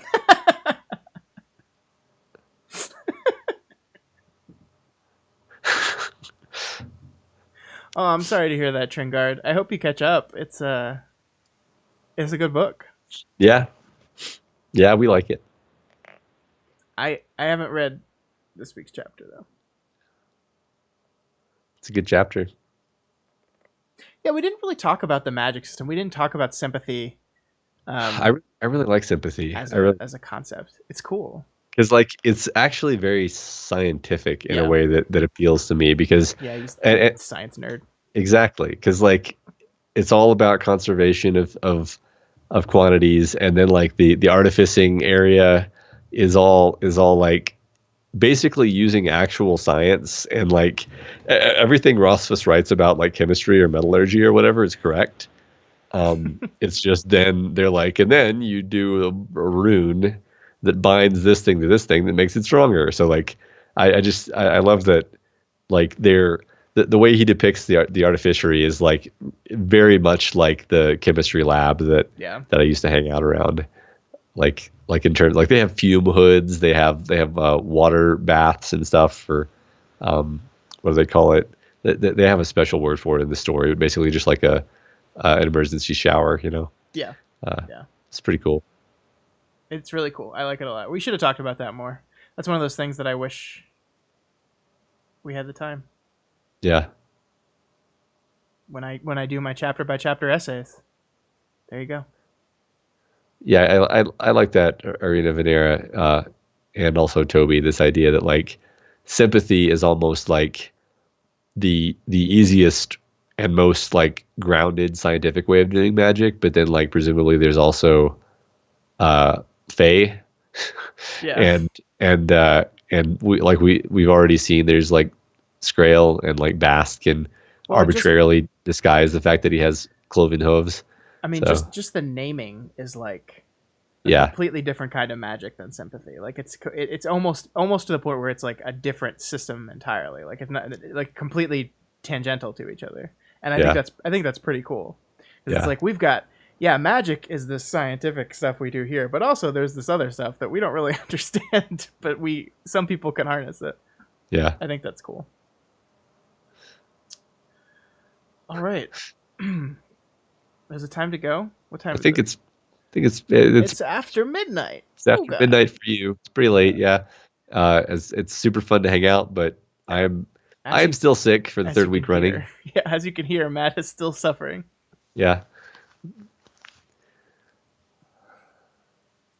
All right, yeah, we're gonna close this stuff down, guys, and we're gonna try to do some streaming on Twitch sometime soon because we've got some StarCraft things to cast. But I have to go to a wedding shower tomorrow night, so I won't be able to do it then. But we'll figure it out. All So right. we'll be around. Thanks for hanging out, guys, and we'll see ya. Thanks. Yeah. See you later, guys. How do I Bye. shut this thing down? Oh, the stop streaming button.